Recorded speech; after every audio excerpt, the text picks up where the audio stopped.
The Narathi Imperium did not do subtlety. It built monuments of terror and called them peace. Blacklass Station was one such monument. It did not orbit the roiling plasma planet of Pelos 7. It hung above it, like a headsman's axe, eternally poised. The station was a shard of polished obsidian, hanging in a sea of violet fire, drinking the light, down on the planet's surface. Plasma storms raged with enough electromagnetic fury to tear a cruiser's shields apart in minutes. Up here, that fury was harvested, channeled into the station's dampening fields and weapon arrays, powering the very prison designed to contain the Imperium's worst.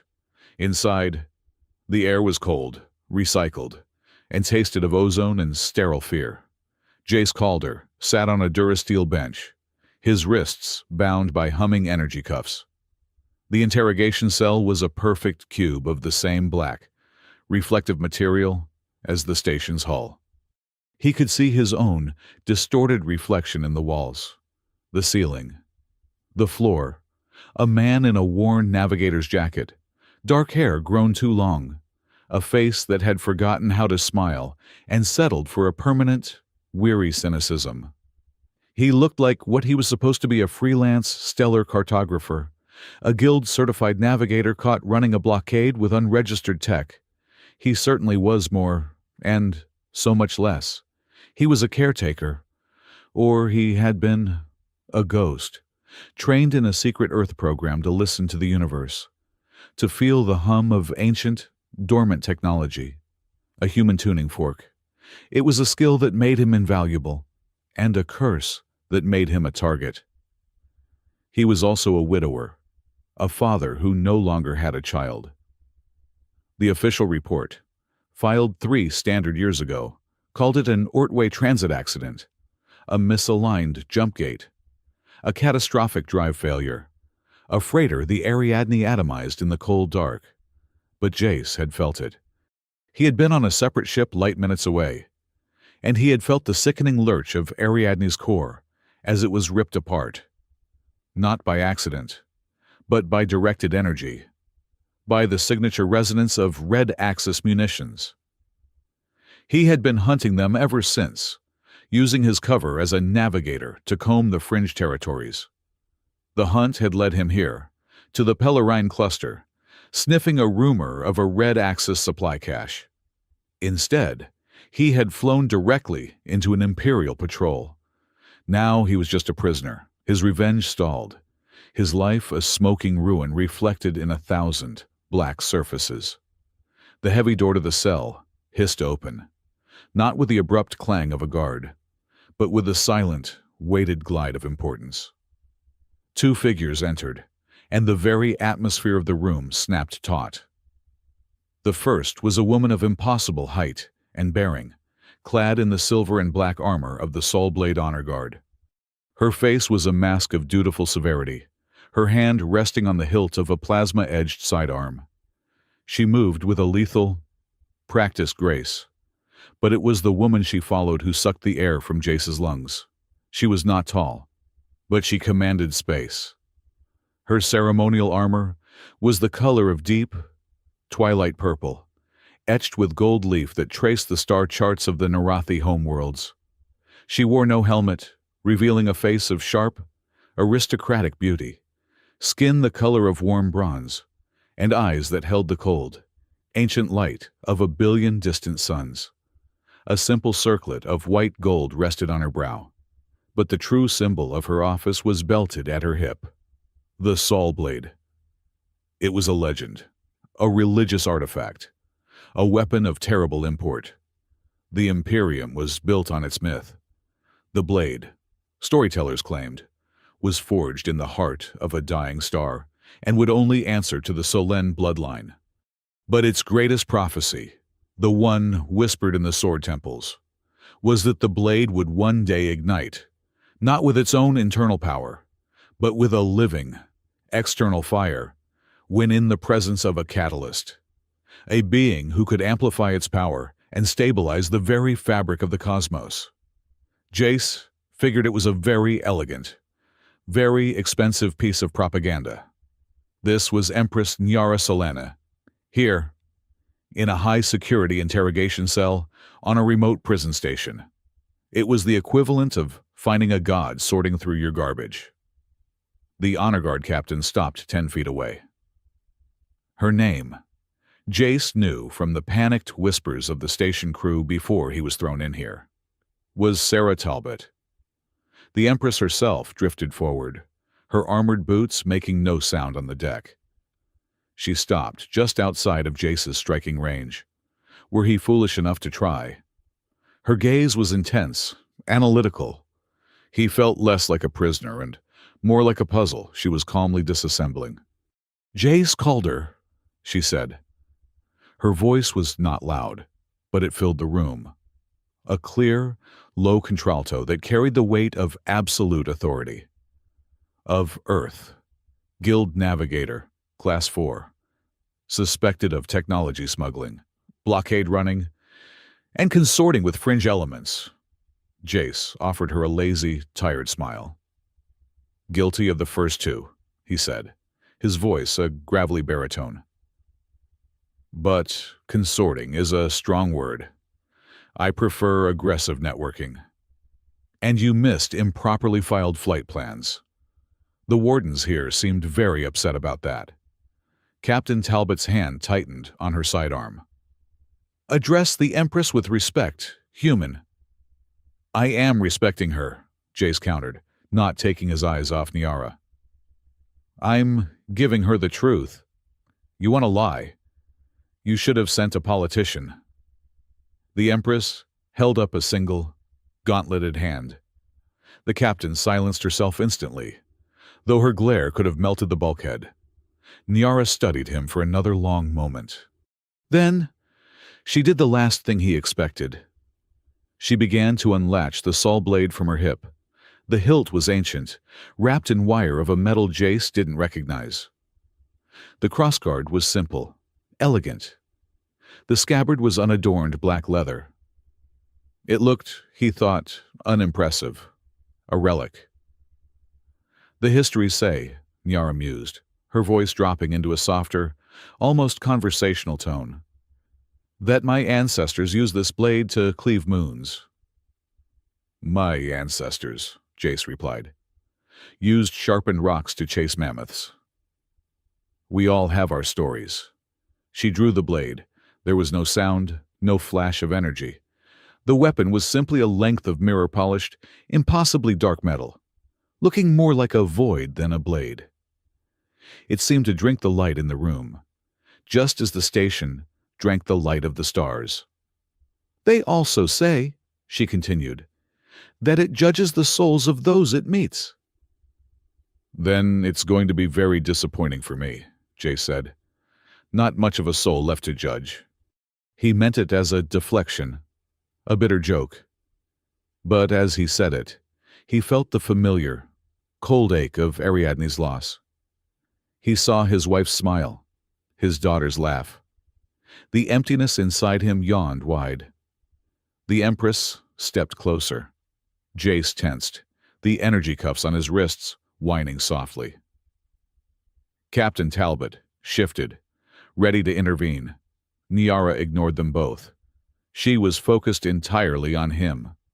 She moved the blade, not in a threatening gesture, but in an arc of inspection. The tip of the void dark sword passed over his chest, his shoulder. Then she lowered it, sweeping it past his cuffed hands. The blade passed within an inch of his right arm, and the soul blade burst into white-hot, silent fire. It was not a reflection. It was not a projection. The blade itself did not seem to burn, but it was now sheathed in a column of pure, brilliant light that erupted from its surface. It did not shed heat. It shed life. The cold, sterile room was suddenly filled with the warmth of a forgotten summer sun. Jace felt it. Oh, God, he felt it. It was not a pull. It was a draw. A harmonic resonance that plucked at the very core of his being. He felt a sudden, sickening vertigo, as if his own bioelectric field, the dormant, suppressed energy of the caretaker, was being siphoned, pulled from his skin, his nerves, his very cells, and drawn into the weapon. The light, streaming from the blade, intensified, shining with the force of a small star.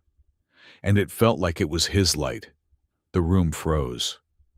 Captain Talbot's hand was halfway to drawing her weapon, her eyes wide with a mixture of terror and disbelief.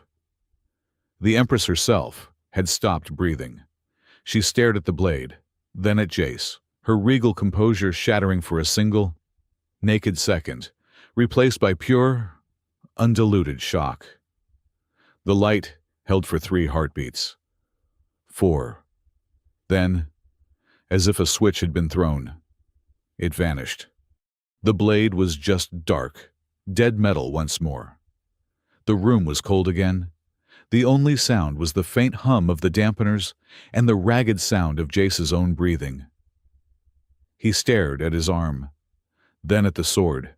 He felt drained, hollowed, like he had just run a marathon. Nyara Selen slowly, carefully, slid the soul blade back into its scabbard.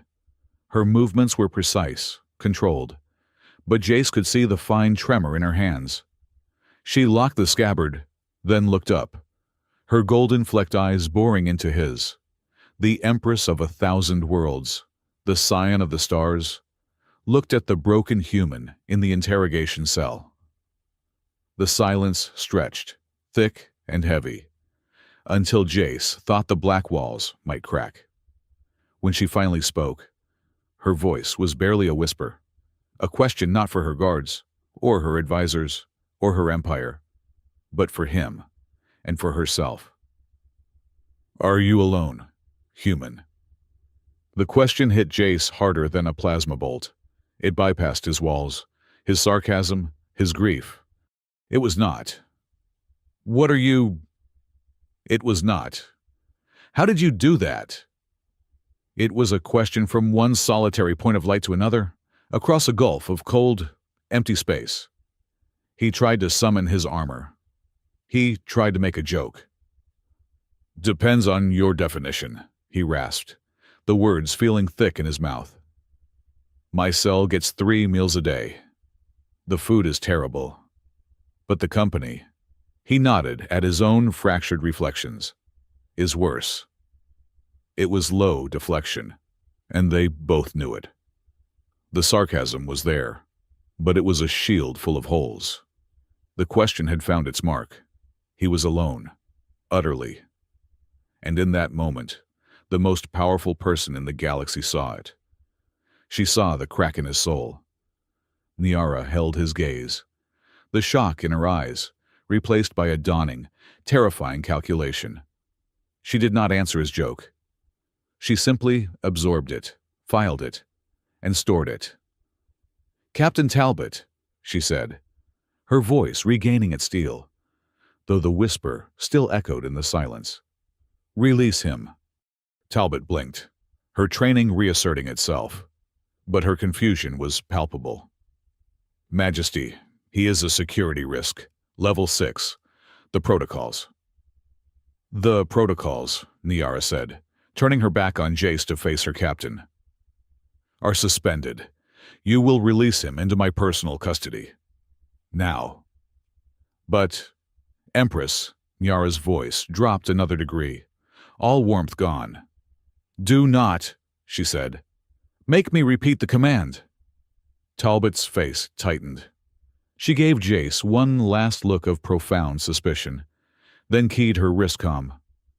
"Warden, this is Captain Talbot. By order of the Empress. Unseal Cell 104. Disengage restraints." The hum of the energy cuffs died. Jace slowly, painfully, rubbed his wrists. The pins and needles of returning circulation, a dull annoyance compared to the cosmic shock he had just endured. "What is this?" Jace asked, his voice rough. "I don't perform tricks for the nobility." Whatever that was, it was a one-time show. "It was not a show," Nyara said, turning back to him. She was all Empress again, the mask of command firmly in place. It was a confirmation. She strode to the wall panel, which shimmered, and became a star map of the Imperium's fringe territories. A red circle blinked ominously in an uncharted sector near the Kelpian Nebula. 3 days ago, she said. Subspace monitoring station Epsilon 12 went silent. A day later, a fleet of mining colonies in the Ash Heart cluster, 88 light-years away, simultaneously powered down. No distress calls, no debris, just silence. Jace frowned, pushing himself off the bench. He walked toward the map, his mind, despite his exhaustion, already connecting the dots. That's a huge energy drain, a stellar phenomenon. That is what we believed, Nyara said. Until we received this. She touched a control. A distorted, static-laced image appeared. It was a message, but not in any language Jace knew. It was a complex, fractal pattern of light and shadow, broadcast on all frequencies. The sword temples on Lucent recognized it, Nyara said. It is an activation sequence, a signature. Signature for what Jace asked. An ancient machine. Nyara's voice was grim. A relic from the long night, before the Imperium. A failsafe, built by the precursors. The texts call it the Warden Engine.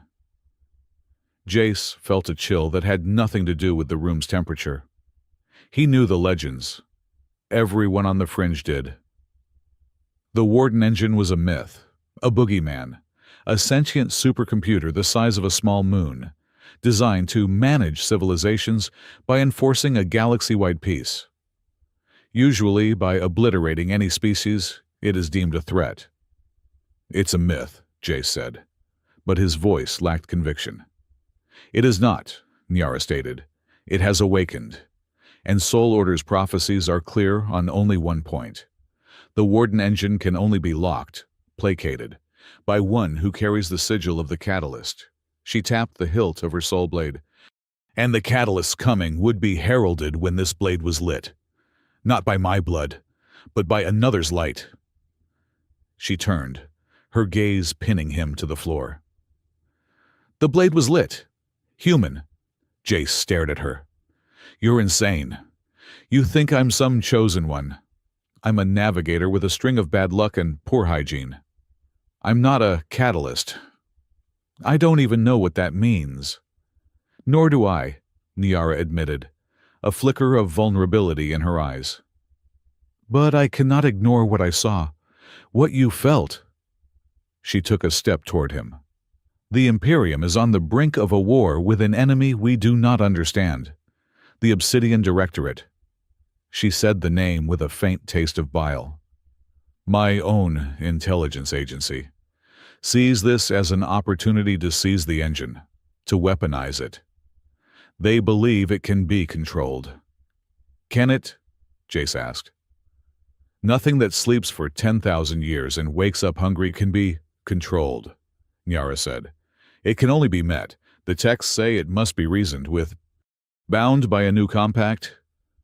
And you think I'm your cosmic lawyer, Jace said flatly.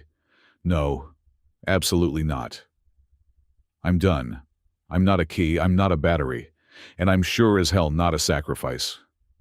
Find someone else. There is no one else, Nyara said. The blade chose you. The blade's an idiot. A ghost of a smile touched her lips, a brief, startling expression.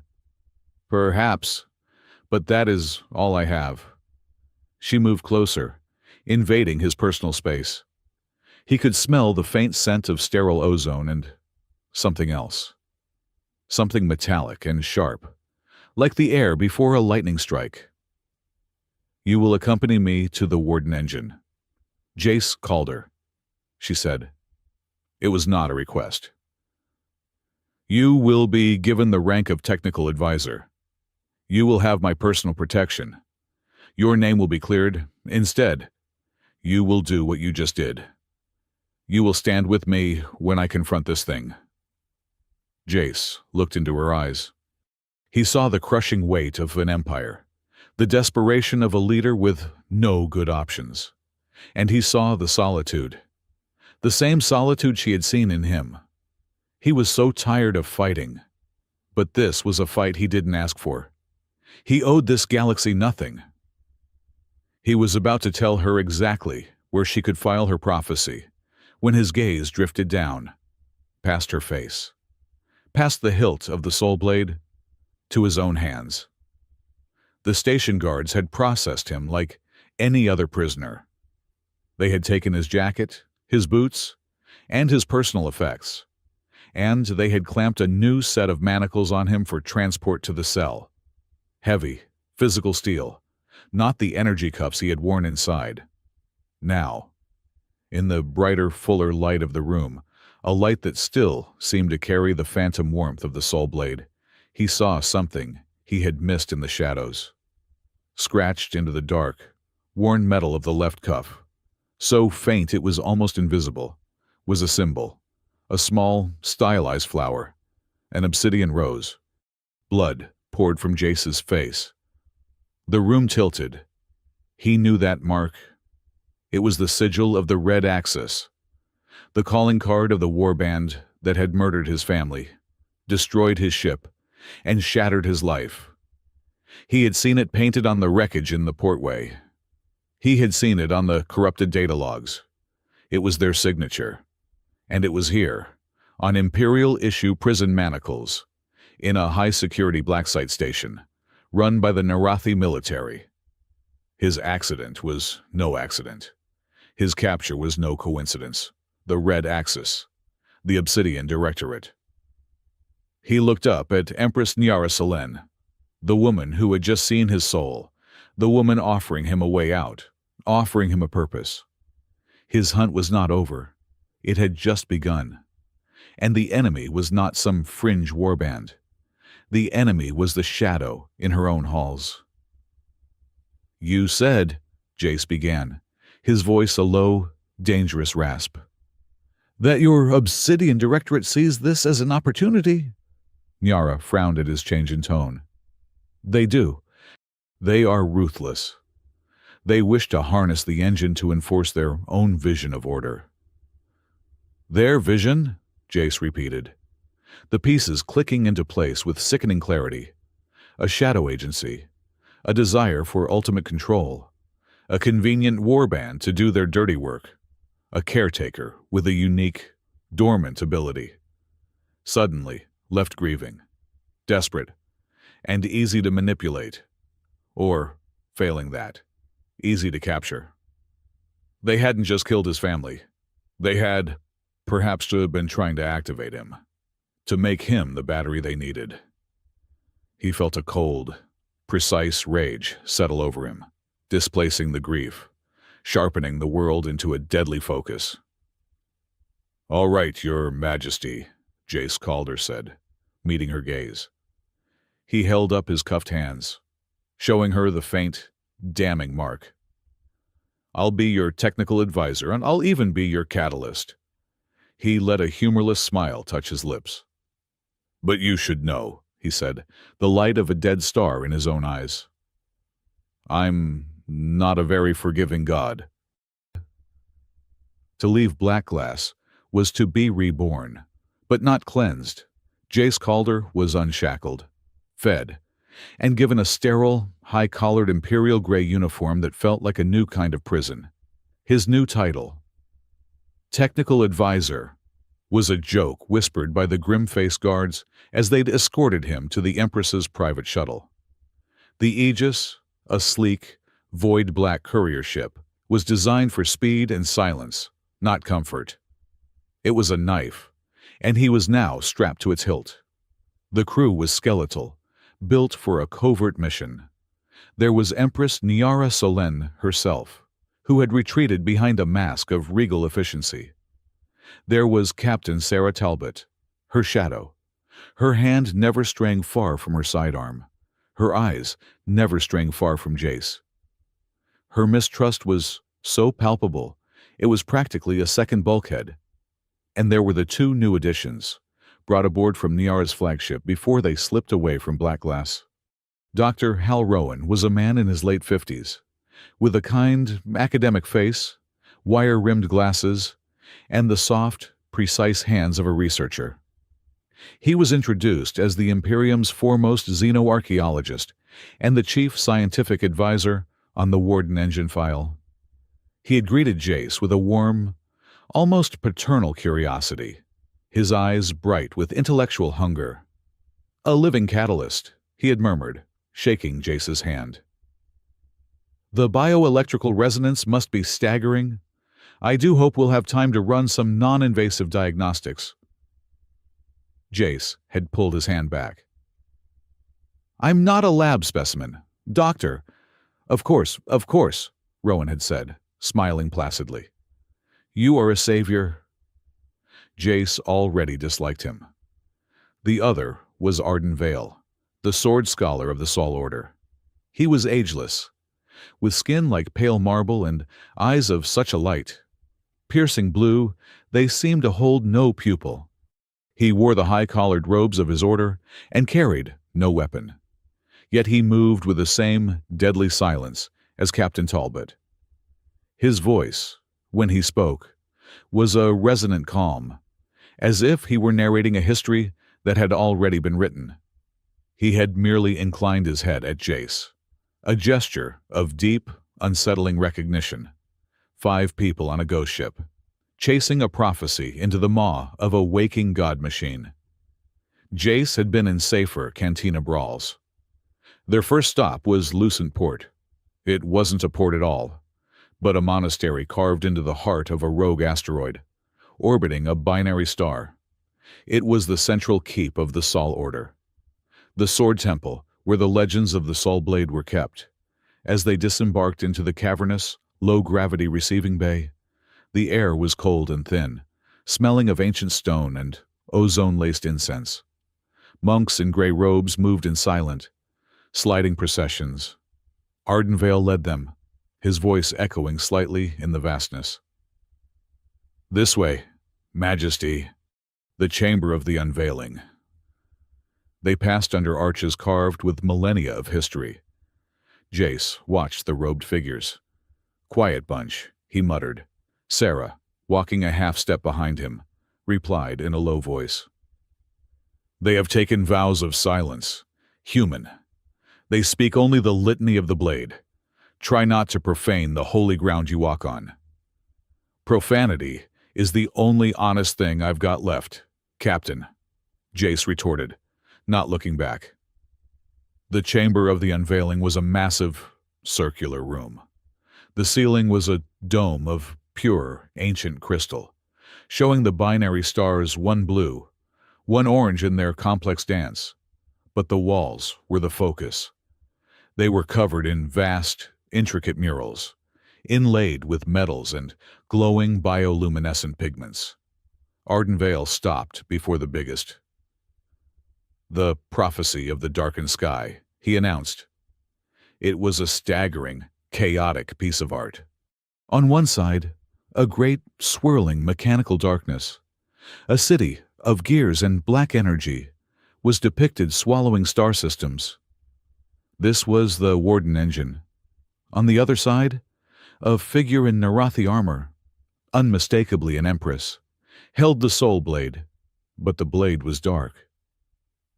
For 10,000 years, this was the verse of despair, Arden Vale explained, his hand tracing the unlit sword. The Empress, our line, would face the engine and we would fail. Nyara stood motionless, her face grim. But there was a second verse, the sword scholar said, moving to an adjacent panel. This one was simpler, added later, its pigments fresher by a few millennia. The addendum, found after the first contact with Earth Proxima. This mural showed the same scene, but with a new element. A second figure, featureless, rendered in simple, human-like strokes, stood beside the Empress. This figure's hand was outstretched, not touching the blade, but near it. And from this human-shaped figure, a stream of white, gold light, real, glowing pigment flowed, engulfing the soul blade. The blade, in turn, was now a beacon, a spear of fire, lancing across the mural to pierce the heart of the mechanical darkness. Below it, etched in the Narathi high script, were the words. Nyara read them aloud, her voice resonating with a new, strange weight. A catalyst shall come from the outer dark. He will be the torch, and the crown shall be the hand. Together, they will light the sword, and in that fire, they will quell the Warden engine when the sky turns black. Jace stared at the wall. The featureless, human-shaped figure. The stream of light. He felt the phantom pull in his own limbs. The memory of the fire in the cell on black glass. "It's just a story," he said, his voice hoarse. "Is it, Advisor?" Ardenvale asked, his pale eyes fixed on Jace. "The blade does not think so. It has waited for you." Dr. Rowan was already at the wall, running a microscanner over the pigments. Fascinating. Bioluminescence is a form of stabilized fungal protein. But the prophecy itself, quell, not destroy. A significant distinction. It suggests a pacification, not an annihilation. A technical point I am sure the engine will appreciate, Jace said dryly. He turned away from the wall. "So we've read the user's manual. What's next? Does it tell us where this thing is?" "The prophecy gives us the path," Ardenvale said, pointing to the stars depicted in the background of the mural. "The Ashheart cluster. The place where the signal originated. But the engine moves. It hides itself." "Then we hunt," Nyara said, her hand resting on the hilt of the real soul blade. They returned to the Aegis. The mood was heavier, the prophecy hanging over them like a shroud. They had a target, but no vector. The Ashheart cluster was 1,000 light-years across, a graveyard of dead stars. The jump was wrong. They entered the warp corridor, the familiar, stomach-dropping lurch of non-space. But the transit was not smooth. It felt, Jace thought, gritty, as if they were sailing through an ocean of sand. They emerged into real space with a sickening jolt that threw Jace from his observer's chair. Alarms blared, red lights flashing across the bridge. "Status," Nyara snapped, pulling herself back into the command chair. Sarah fought the controls. "Navigation is gone." "Majesty. All systems are offline. I'm reading." "I don't know what I'm reading." The main view screen, which should have shown a star field, was a swirling chaos of digital static, a visual representation of the noise flooding their systems.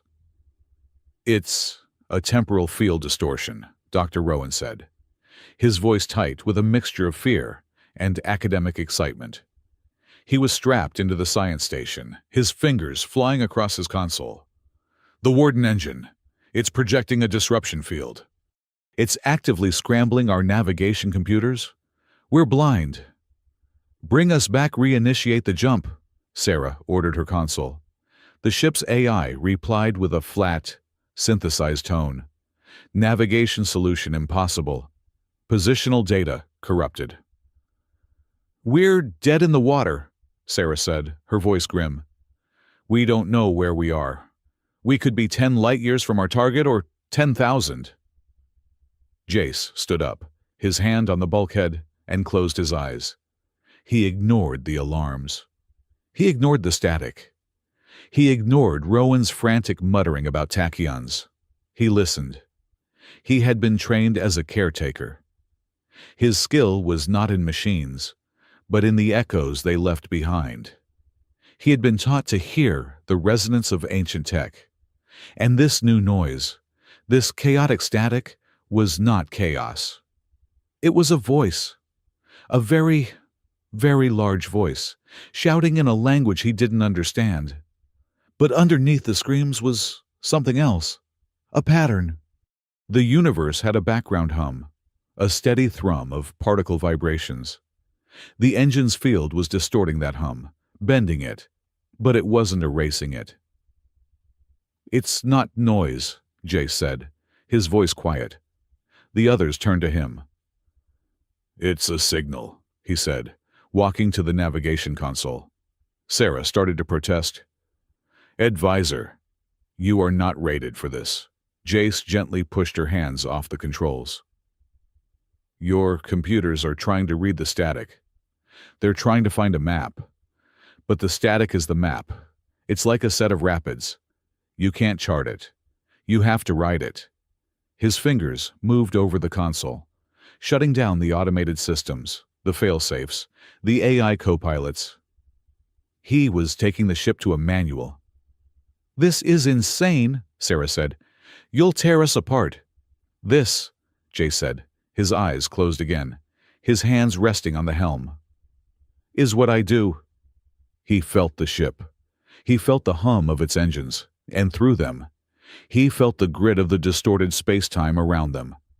He could feel the waves of the Warden engine's projection. He didn't fight them. He angled the ship's drive field, tuning it to resonate with the waves, not against them. He was no longer a pilot. He was a surfer. "Give me 30% power to the forward deflectors," he said, his voice calm. "And prepare to reroute all navigational telemetry through the main sensor array. I'm going to use it as a tuning fork." For 2 hours, he flew the ship. He didn't use charts. He used his intuition. He felt the vibrations in his bones, the caretaker resonance within him aligning with the colossal resonance of the ancient machine. He was listening to the echo of a god, and finding the spaces in between its words. Finally, he opened his eyes. He eased back on the controls and reactivated the primary visual. The static was gone. Before them, a single, scarred, ash-gray nebula hung in the void. It looked like a skull. Positional data acquired. The ship's AI announced placidly. "Welcome to the Shrine Grid Asterion sector. Target achieved." Sarah stared at the console, then at Jace. She said nothing, but her suspicion was now mixed with a heavy, grudging confusion. Niara let out a breath she hadn't realized she was holding. "Well done, Advisor." Jace just nodded, slumping back, a cold sweat on his brow. He felt he had run another marathon. Later. The ship was quiet, running on minimal power as it drifted toward the nebula. Jace was in the cockpit, alone, nursing a cup of the ship's notoriously bad synthesized coffee. He was running a diagnostic on the helm, trying to understand what he had just done. The cockpit door hissed open. Niara entered. She was no longer in her ceremonial armor, but in a simple, dark blue imperial uniform, stripped of rank and insignia. Her hair was pulled back in a practical knot. She looked tired, and humans. She stood beside his chair for a long moment, watching the gray nebula swell in the view screen. "The Council," she said, her voice soft, "was always terrified of the Warden engine. My father believed it was the end of everything. The Great Filter manifested itself. Your father was a smart man," Jay said, sipping the awful coffee. "This thing is already screaming so loud it's deafening half the galaxy. I don't want to know what happens when it really wakes up." Niara looked at him, her gaze analytical. "You listened to it. Dr. Rowan is convinced you've created a new form of FTL navigation. He wants to debrief you, and, if I'm being honest, vivisect you." "He'll have to get in line," Jace muttered. Niara surprised him with a small, un-Empress-like huff of air. It was almost a laugh. She reached up and unpinned the small, white gold circlet from her hair. She held it in her hand, staring at it, then placed it on the console. "This," she said, tapping the circlet, "is a symbol of an office. It weighs more than a planet. Sometimes, I think it will crush me." She turned to him, her expression open, vulnerable. "But here in this cockpit it is not on my head." She offered a small, hesitant smile. "Here, just Niara." Jace looked at her. Really looked at her. The Empress was gone. The woman remained. He saw the same solitude he'd seen in the cell, the same crack in her soul. He felt his own walls, the ones built of sarcasm and grief, lower by a centimeter. "Well, Nyara," he said, holding up his coffee mug. "Here, just Jace." He took another sip and grimaced. "And Jace, he hates ceremony. He hates prophecies. And he really hates this coffee.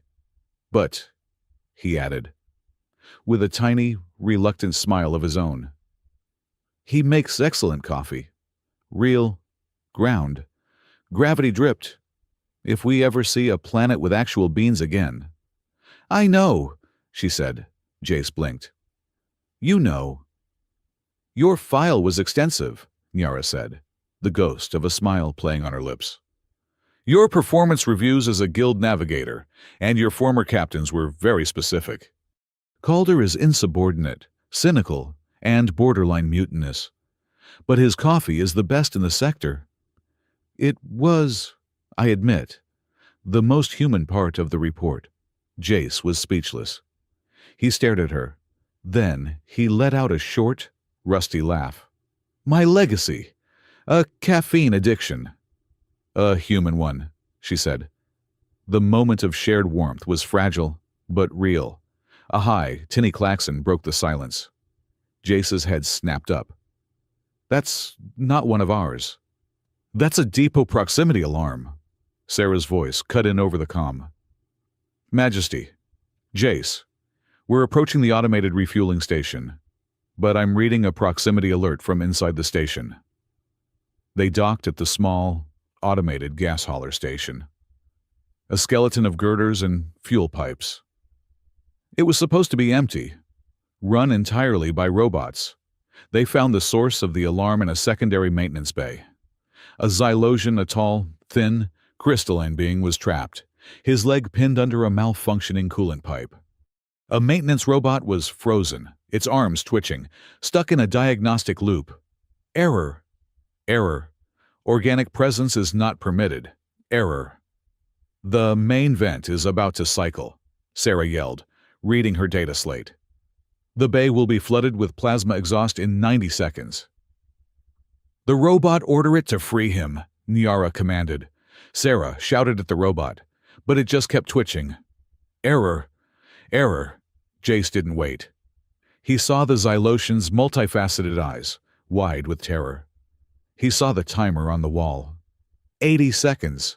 He grabbed a heavy-duty physical safety tether from the wall, a relic from a pre-automated age. "What are you doing?" Sarah yelled. "The robot." "The robot's an idiot," Jace shouted back. He ran to the railing, the exhaust port, hissing below. He looped the tether, his hands moving in a blur, tying a complex series of knots Jace hadn't used since his first freighter job. A double bowline on a bight, a knot that would not slip, would not jam, and could be tied by feel. He tossed the loop to the Xylosian. "Put this under your arms, now." The Xylosian fumbled, but got it. 30 seconds, Sarah warned. Jace braced himself against the railing, ignoring the automated warnings blaring from the walls. "Haul!" He pulled Sarah and Nyara, rushing to help him. They dragged the crystalline alien free, just as the bay doors slammed shut, and a torrent of blue-white fire filled the space where he had been. The Xylosian, whose name was Lix, bowed his many-jointed limbs. He looked at the perfectly tied, life-saving knot, then at the useless, twitching robot, and then at Jace. His translator vocoder chirped, "You, humans, you did not wait for the machine." "Machines are tools, Lix," Jace said, breathing heavily. "Sometimes you need to do it by hand." Lix tilted his head, his crystal eyes refracting the light. "My people build robots that build robots. We have forgotten the hand." He tapped Jace on the shoulder, a gesture of respect. "You are a strange creature, a monkey with miracles." Jace grinned. "I'll take it." Sarah watched the exchange, her expression unreadable. Back on Aegis, Jace used the depot's database and Nyara's high-level clearance to pull the full security logs from Lucent Port. Just checking our digital trail, he lied to Sarah. Making sure the Directorate can't follow us. He, Nyara, and Sarah gathered around a console in the ship's small briefing room. Jace fast-forwarded through hours of footage, his eyes scanning for one thing, and then he found it. A dark corner of the docking bay, filmed by a low-resolution maintenance camera. A man in a heavy, armored trench coat was speaking to a figure in the robes of a Sol Order monk. Jace froze the image. He zoomed in on the man's face, the scars, the dead eyes, the red Axis insignia on his collar. Cade Rook, Jace whispered, the name tasting like ash. You know him? Nyara asked, her voice sharp. He's the leader of the Red Axis, Jace said, his voice a flat, cold monotone. He was there, at the portway. His name was on ammunition logs. And who is he talking to? Sarah asked, pointing at the robed figure. A monk. No, Jace said. He advanced the footage, frame by frame. The figure turned slightly to look over his shoulder. At his throat, a clasp held his robes together. It was carved, in sharp relief, an obsidian rose. That, Jace said, is not a monk. That is a Directorate agent. The room was silent. The link was no longer a theory. Cade Rook, the Red Axis, and the Obsidian Directorate. They were working together. My accident, Jace said, his hands balling into fists, was an operation. Nyara's face was a mask of cold fury. They are not just seeking to control the engine. They are using murderers and pirates as their assets. This is high treason. The tension on the ship ratcheted up, so thick Jace felt he could cut it. His personal vendetta and their imperial mission were now the same. The new, raw energy was most apparent between him and Sarah. The next day, she found him in the ship's small, padded training room. I don't trust you, she said, blunt as a hammer. Jace was stretching, his new gray uniform dark with sweat. The feeling's mutual, Captain. You're so rigid. I'm surprised you don't shatter when you walk. I am a soldier of the Imperium, she said. Sworn to protect the Empress. You are a variable, a piece of chaotic, human static. The static that's saved your ship, noted Jace. And the monkey that tied the knot, she countered. I saw your hands. That was not a navigator's skill. That was practiced. Who are you? Jace called her. A man who wants answers, Jace said, turning to face her. Prove it, Sarah said. She settled into a combat stance. No powers? No prophecy? Just you and me. I want to see what you're made of. Jace looked at her, then at the mat. He let a slow, dangerous grin spread across his face. Aggressive networking. I can do that. She was faster than he expected, and stronger. She moved with the brutal, economic precision of a lifetime of training. He was, by all accounts, completely outmatched. But Jace wasn't a brawler. He was a caretaker. He didn't watch her fists or her feet.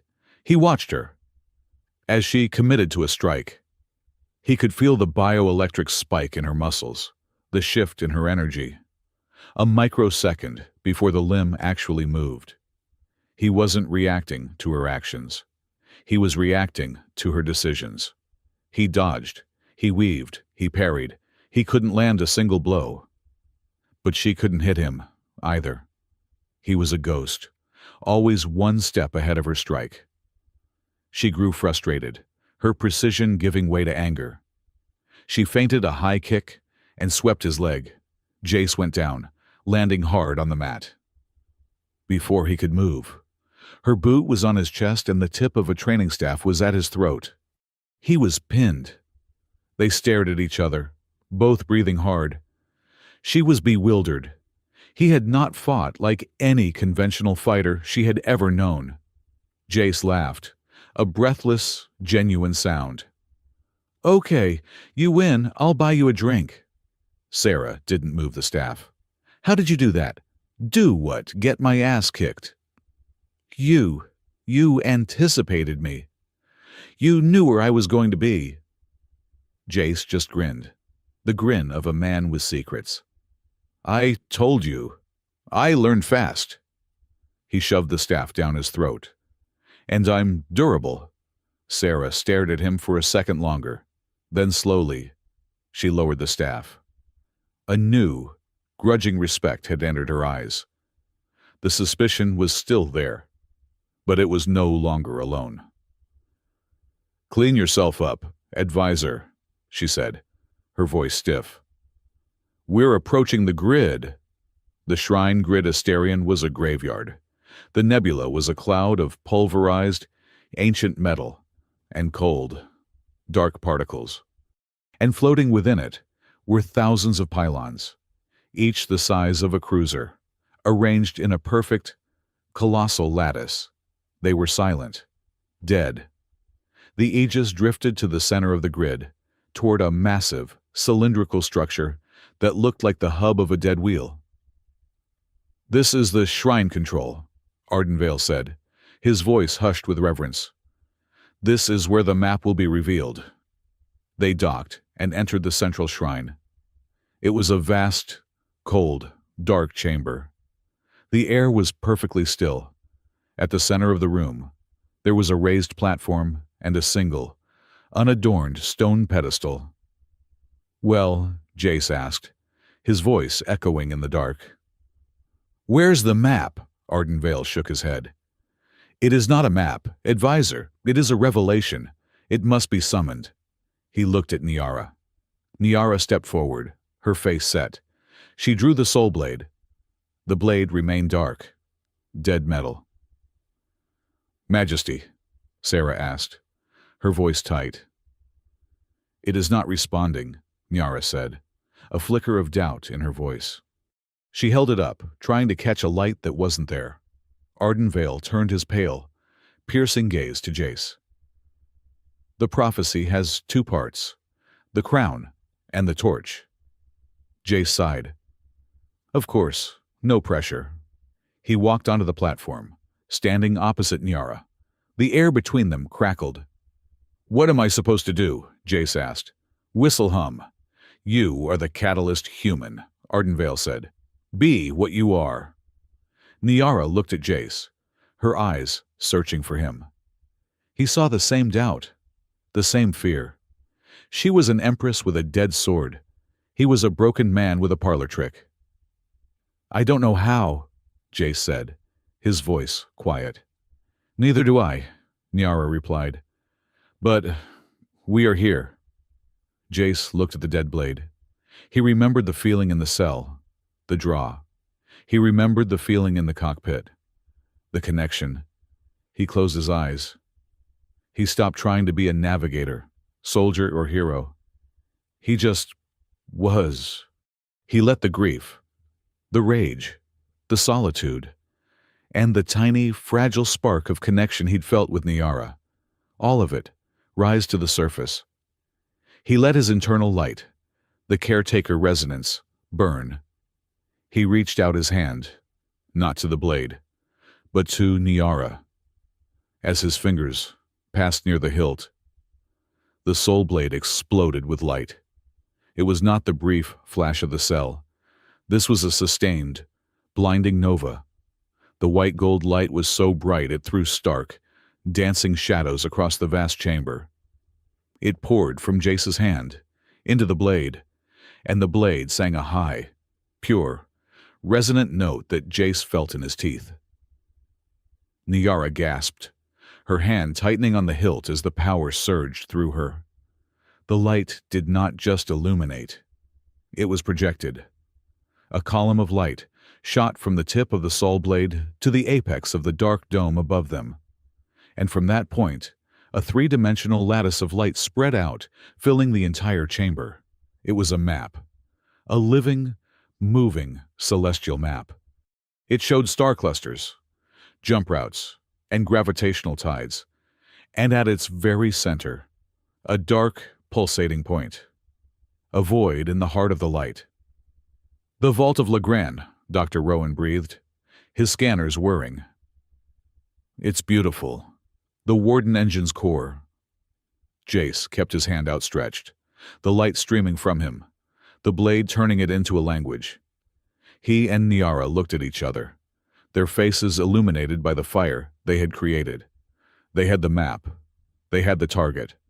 And now, the real hunt could begin.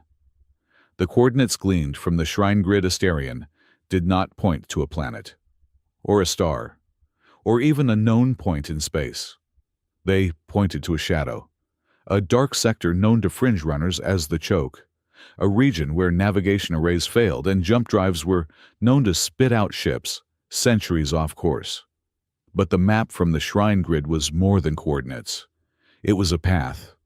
And that path led them first to a place called Requiem Spire. It was a skeleton, a massive, needle-like space station from a long-dead corporate expansion, now orbiting a dying brown dwarf. The official Imperial charts listed it as decommissioned, structurally unsafe. Jace's private charts, the ones he had paid for in blood and credits, listed it as something else, a primary sally port for the Red Axis. "We are not going down there," Sarah Talbot said, her voice flat. The Aegis drifted in the station's debris field, hidden by the sensor-dampening cloud of pulverized rock. "This is a fool's errand. Cade Rook is a pirate. He is beneath this mission." "He is," Jace said, his eyes fixed on the rusting, silent spire. "The man who murdered my family, and he is working with the Obsidian Directorate.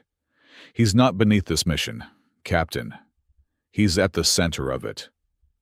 "Jace is right," Niara said from the command chair. Jace and Sarah were on the bridge. Dr. Rowan and Arden Vale were in the science lab, analyzing Asterion's data. "Rook is the link. The Directorate protected him, meaning he knows their plan. We need that information." "And if he's not there," Sarah challenged. "If this is just a personal vendetta, then it's a personal vendetta I get to finish," Jace replied, his voice a low growl. He was already checking the charge on a standard-issue pulse rifle. "But he'll be there. His kind always returns to the same hole." They went in quietly. A three-person team: Niara, Jace, and Sarah. The Aegis was left on a silent, looping patrol, shielded by the debris. They used a low-power, thruster-only approach, docking at a derelict maintenance port. The air inside was cold, thin, and smelled of decay and lubricant.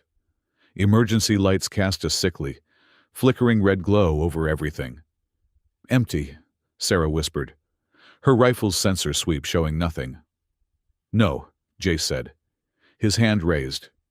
He was listening, but not with his ears. He was a caretaker, and the station itself was whispering. "Not empty, just sleeping." He pointed down a dark corridor. "They're here. A small crew. They're bunkered in the old engineering core. They think they're hiding." Sarah looked at her scanner. "I read nothing." "Your scanner is looking for life signs," Jace said, moving past her, his own rifle up. "I'm feeling their bootsteps. This way." Niara followed Jace. Sarah, with a look of profound frustration, followed Niara. Jace was right. He led them through a maze of cargo bays and service tunnels, moving with a confidence that unnerved Sarah. He was not just guessing. He knew. He stopped at a heavy blast door. "He's in there," Jace said.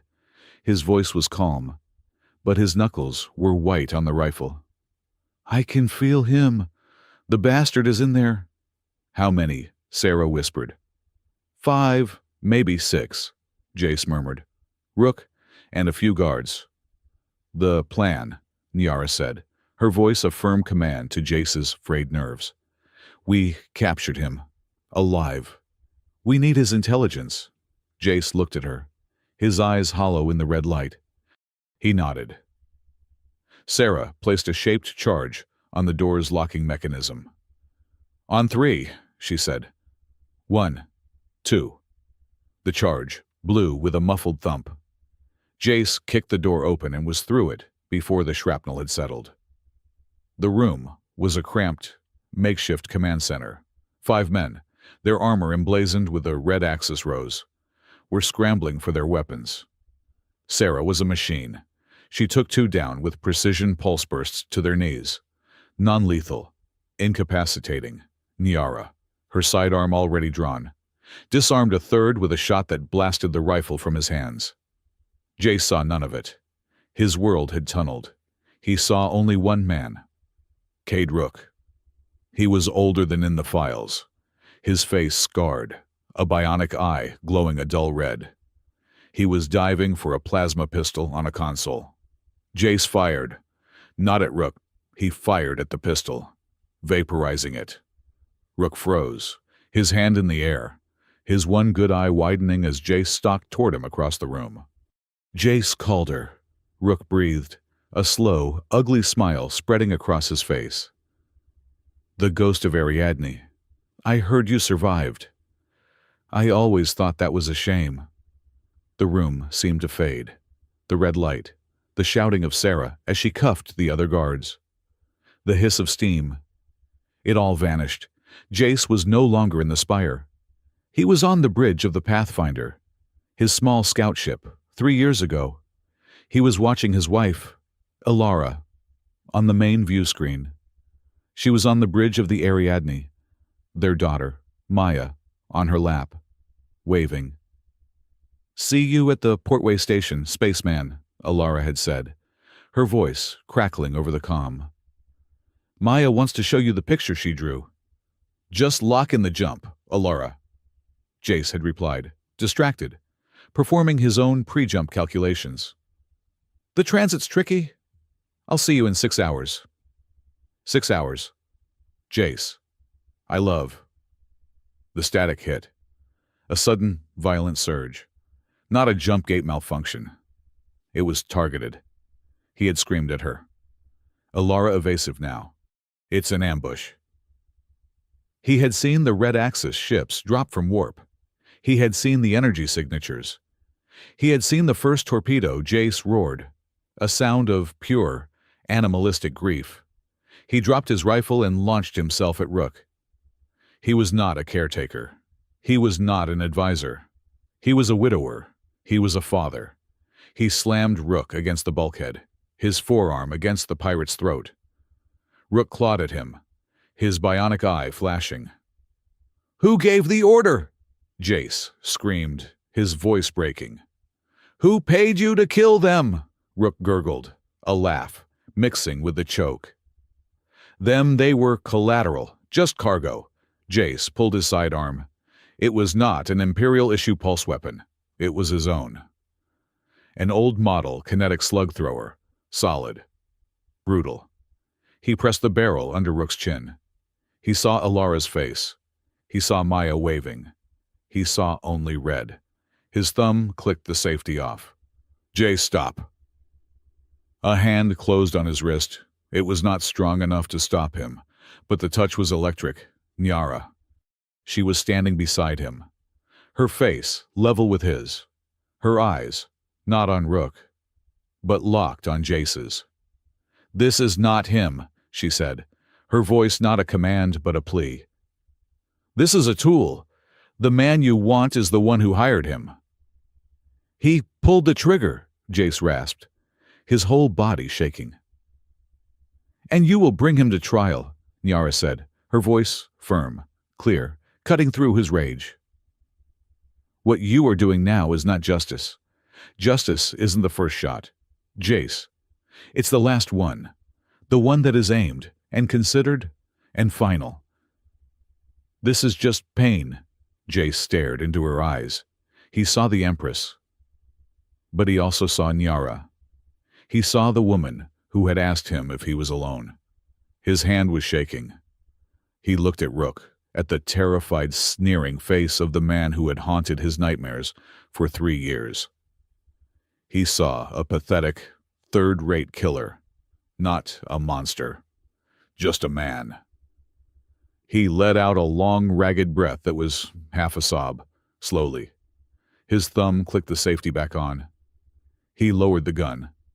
He did not release Rook. He spun him around, slamming his face against the bulkhead. He wrenched his arms back, cuffing him so tightly, Jace heard the metal grate. "You're right," Jace said, his voice dead. "He's not worth the bullet." Rook spat blood on the floor. "You're a fool, Calder. Do you think you're the hero?" He laughed, a wet, hacking sound. "You're not even a person to them. You're a thing." Jace grabbed a fistful of his hair, yanking his head back.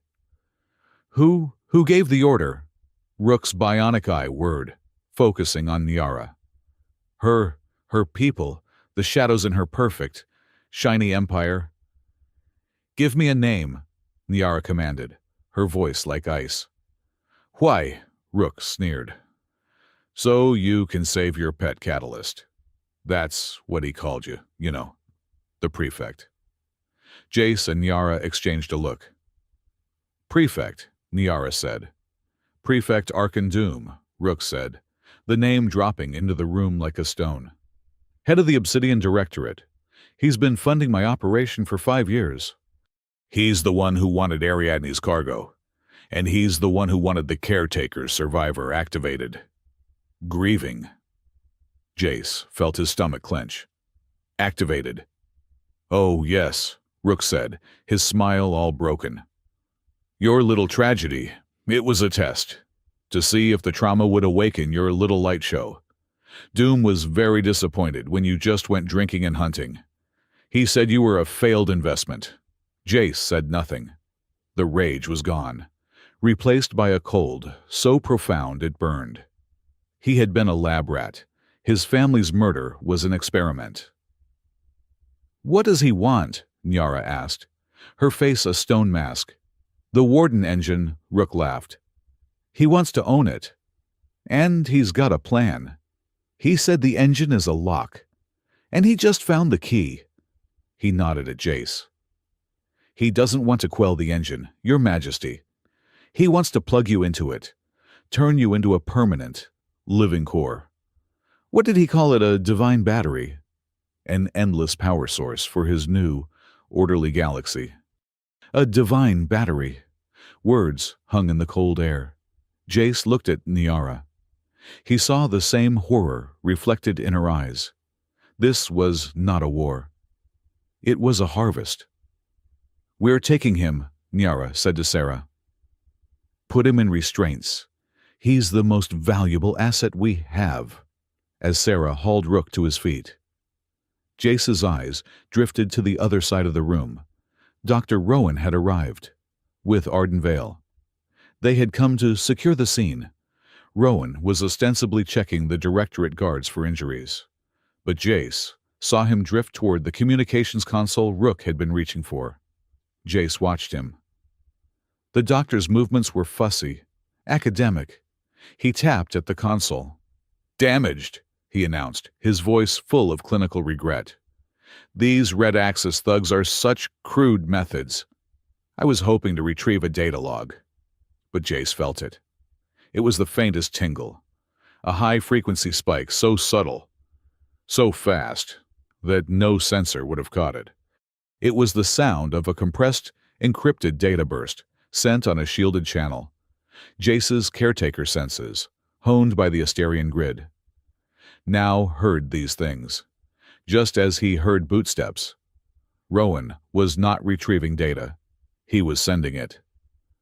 Jace looked at the doctor, the kind, paternal face, the concerned eyes, and he saw a viper.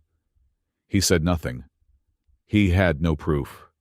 A feeling was not evidence, but he knew. The suspicion settled in his gut like a shard of ice. They returned to the Aegis, the ship now 1 part war room, 1 part prison.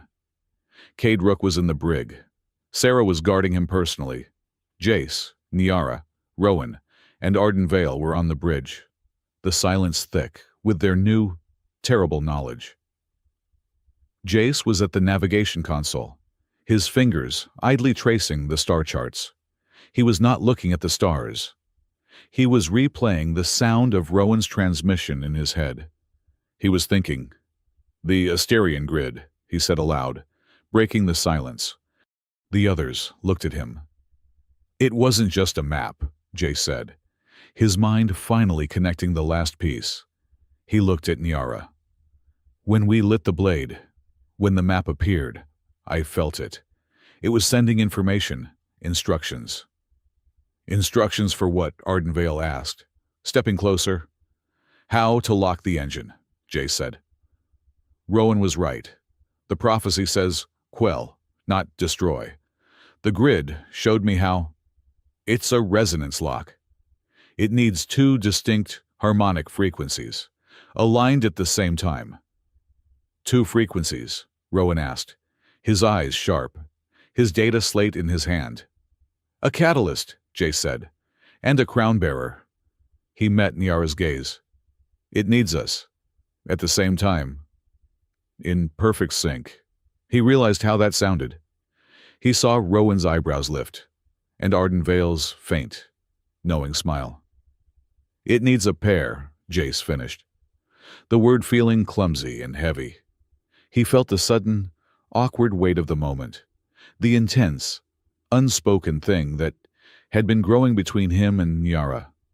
He tried to break the tension with the only tool he had, sarcasm. He gave Niara a lopsided, weary smile. "A pair? Huh, Your Majesty? Are you proposing to me?" The bridge went utterly silent. Sarah, listening on the comm from the brig, probably choked. Niara did not blink. She did not smile.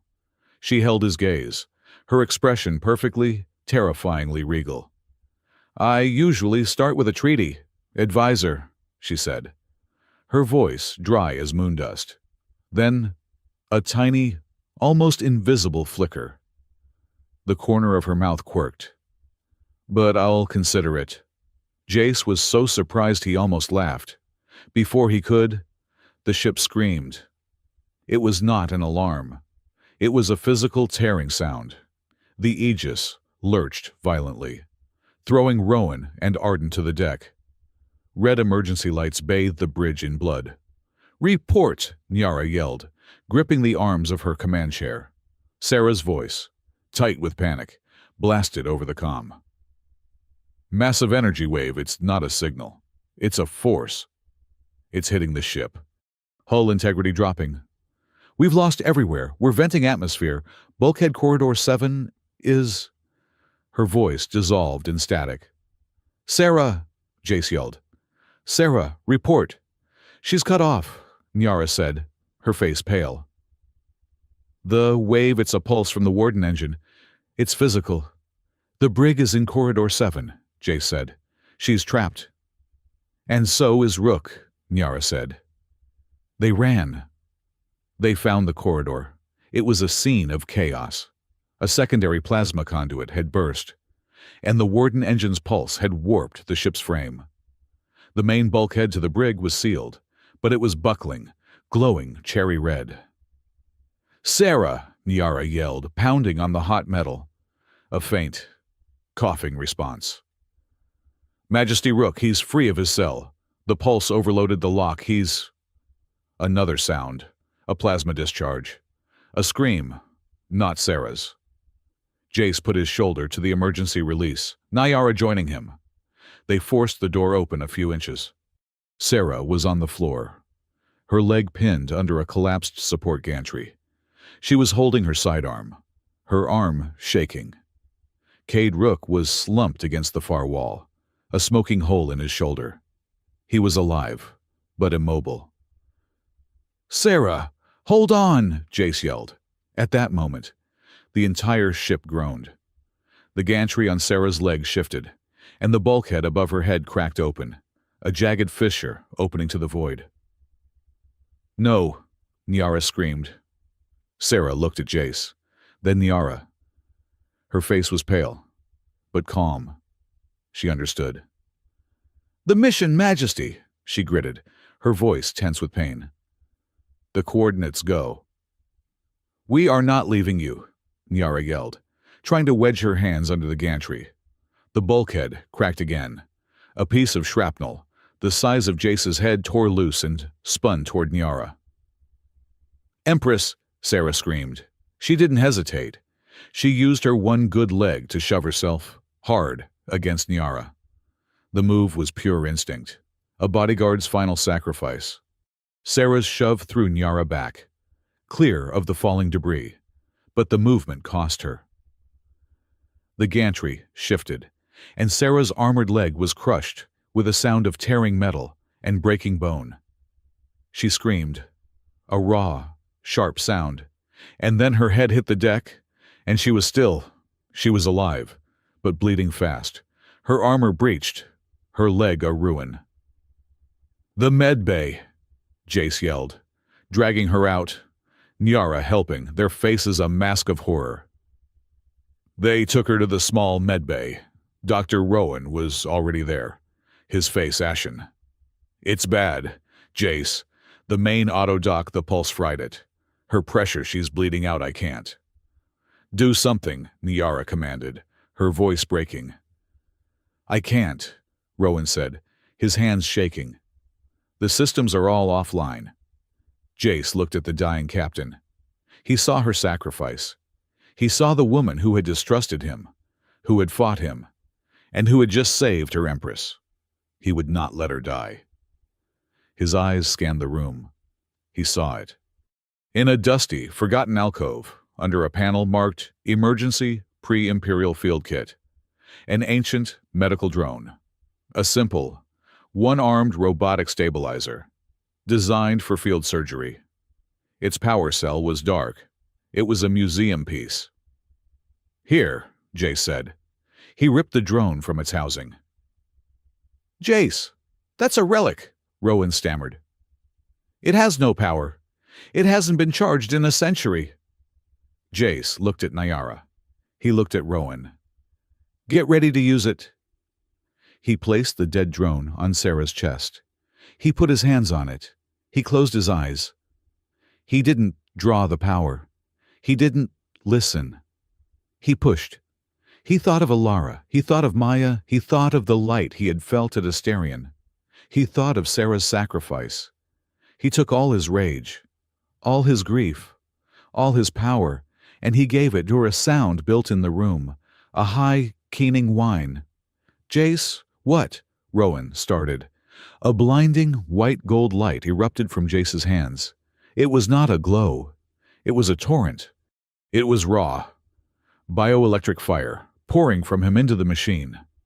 The drone's power cell flashed, the indicator turning from black to bright, vivid green in 1 second. The drone's optical sensor lit up, and it spoke in a calm, ancient, synthesized voice. "Autodock active, stabilizing patients, applying cauterizing field, and femoral tourniquet." The drone's arm went to work, its movements swift and sure, a blue-white laser sealing the wound, a high-pressure clamp locking onto the artery. Sarah's vitals, which had been a flat-lining wail, stabilized. Jace collapsed, falling back against the bulkhead, sweat pouring from his face. He felt like he had been hollowed out, empty and shaking. Niara and Rowan stared at him, their mouths open. They had not seen a catalyst. They had seen a miracle, a new alarm, a gentle, chiming one, sounded from the bridge. Jace, his voice a hoarse whisper, pointed. "Go! Check the console!" Niara, her eyes never leaving his face, ran to the bridge. Jace and Rowan followed, helping a now stable, but unconscious Sarah. On the main view screen, the chaotic static was gone. The pulse wave from the Warden engine, the one that had almost killed them, had cleared the board, and instead, a single coordinate set. A single, clear, terrifying location. The vault of Legrand, Nyara breathed. They had it. They finally had it. Majesty, Ardenvale said from the sensor station, his voice deathly calm. We are not alone. Jace looked at the sensor display. A dozen ships had just dropped from warp, appearing from the shadow of Requiem Spire. They were sleek, black, and unmarked. Phantom-class cruisers, Obsidian Directorate. They surrounded the Aegis. They're hailing us, Arden said. Jace looked at Nyara. They knew. Rowan's message. He told them we had Rook. He told them where we were. Jace, Rowan stammered, his face white. I... Shut up, Jace snarled. On screen, Nyara commanded. The face that appeared was not Arkan Doom's. It was a masked, anonymous comms officer. Empress Nyara Solen, we are here for inmate Cade Rook, by the authority of the Obsidian Directorate. He is to be transferred to our custody for crimes against the Imperium. Jace laughed. A bitter, broken sound. Crimes for the Imperium. You will not have him, Nyara said, her voice cold. That is not a request, Majesty, the officer said. A tractor beam locked onto the Aegis, but it wasn't pulling them in. They're not trying to take us, Jace said, watching the sensor feed. What are they doing? A small, fast attack shuttle detached from the lead Directorate cruiser. It didn't approach the Aegis. It flew past them, back toward Requiem Spire. They're docking at the Spire, Arden said, confused. But Rook is here. No, Jace whispered, his blood turning to ice. He ran to the brig's internal sensor feed. The cell was empty. Cade Rook, his shoulder crudely bandaged, was gone. The pulse, Jace said, his voice flat. The chaos, the attack on Sarah, it was a diversion. He escaped. No, Nyara said, her eyes fixed on the Directorate shuttle as it re-emerged from the spire. He was extracted. The Directorate ships did not fire. They did not pursue it. Their shuttle docked with the lead cruiser, and then, as one, the entire squadron turned and, with a flash of unified light, jumped to warp. They were gone. They had their assets. Jace stood on the bridge, his fists clenched so tight his nails drew blood, his one link to his family's murder. The man he had almost killed had been stolen from him by the very shadows he was trying to fight. His revenge was now hopelessly, violently, intertwined with the fate of the galaxy. To find Cade Rook, to find Arkan Doom, he had to go to the one place they were all headed. He saw the coordinates on screen, the vault of Legrand. Nyara came to stand beside him. She looked at the empty space where the Directorate fleet had been. She looked at Jace's face. He's gone, Jace. They just made it official, Jace said, his voice a low, terrifying calm. To stop them, we have to save the galaxy. And to save the galaxy, we have to stop him. He turned to the helm. Arden, plot a course. We're going in. The vault of Legrand was no place. It was a scream, frozen in metal and light. They had punched through the particle storm of the Legrand Nebula in a whisper and a prayer. The Aegis was bleeding, its systems scarred, its hull pockmarked from the dive. The storm was a barrier designed to shred anything that approached, a maelstrom of high-energy particles that blinded sensors and tore at shields. Every automated system had failed. Sarah, her leg now encased in a humming, silver-gray medical brace, had fought the helm for an hour, her face a mask of sweat and concentration before the ship's AI had simply given up. "Navigation is impossible," Dr. Rowan had called from his station, his voice high and thin with panic. "The particle density is off the charts, we're flying blind." "Then we're dead," Sarah had gritted out, her hands fighting a console that was actively lying to her. "No," Jay said. He was standing behind the command chair, his eyes closed. He had been this way for an hour. swaying with the ship's violent lurches, a living gyroscope. "Turn off the navcom! That's suicide!" Rowan shrieked. "That," Jace said, his voice a low, resonant hum, "is what's trying to kill us. It's trying to think. You can't think your way through this. You have to feel it." He walked past Sarah and placed his hands on the helm. He did not sit. He did not look at the screens. He just touched. "Jace," Nyara said, her hand on his shoulder. "I hear it," he whispered. "It's not a storm. It's a song. A very, very angry song." He had taken control, and he had not piloted the ship. He danced with it. To the rest of them, it was chaos. A series of random, bone-jarring lurches and sudden, terrifying drops. But to Jace, it was a rhythm. He felt the waves of the storm in his bones, the caretaker resonance within him aligning with the colossal, ancient anger of the nebula. He was not steering. He was communing. He was a human heart, sensing the gaps in a god's rage. He was feeling his way through a battlefield, his skin prickling with the path. His intuition, a beacon where a billion-credit computer had failed. When they burst through the final cloud bank, the ship fell into a terrifying, sudden silence. Before them, filling the view screen, was the Warden engine. It was a city the size of a moon, built of interlocking, shifting, impossible geometries. It was black metal, laced with rivers of pulsating, cold blue light. Structures the size of continents endlessly disassembled and reassembled themselves, writing new laws of physics in real time. It was a thinking machine, and its thinking was architecture. "Gods above," Arden Vale breathed from the back of the bridge.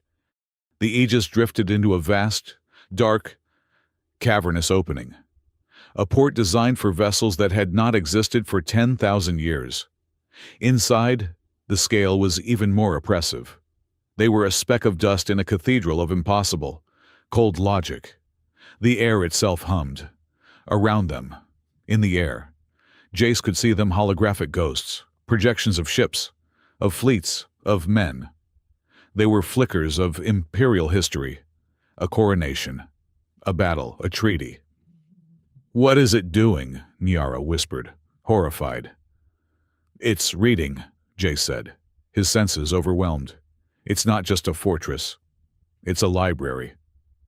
It's chewing your empire's history. It's analyzing you. It's looking for threats, for variables. It's optimizing its response. It's going to purge us," Sarah said, her hand on her sidearm. "It's going to control us," Jace corrected. "That's worse." The Aegis settled onto a vast, dark platform. The ship was not alone.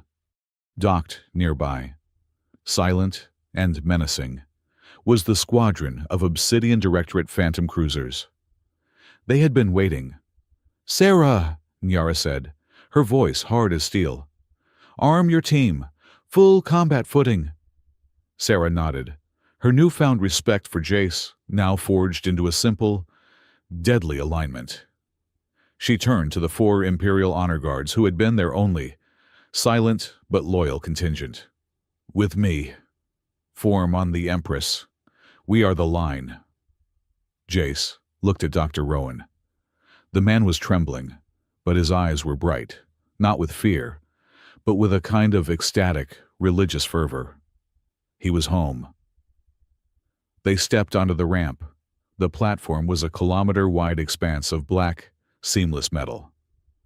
At its center, a vast, circular thing dominated the space. It looked like a lens, or an eye, made of shimmering, solidified data.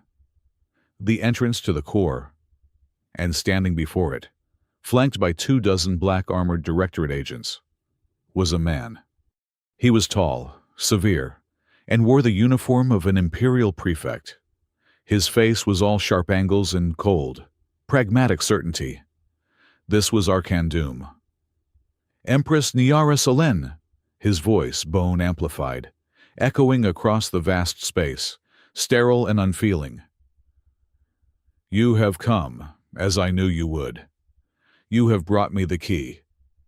His cold, gray eyes settled on Jace. This is treason. Archon, Niara shouted, her voice swallowed by the immensity of the place. This is salvation, Majesty, Doom replied, his voice utterly reasonable. The Warden engine is a tool of magnificent, divine order. Your ancestors were too weak to use it. I am not. It's a monster, Niara said. It is a cure, Doom countered. A cure for the one disease that plagues this galaxy, chaotic, emotional, unpredictable, human free will. It will bring a final, lasting, eternal peace. Your peace, Jace shouted, looks suspiciously like a cage. Doom's gaze snapped to him. The catalyst. Jace called her. The failed experiment that finally bore fruit. You have no idea what you are. Do you? You are a battery, and you are here to power our new age. He turned back to Niara.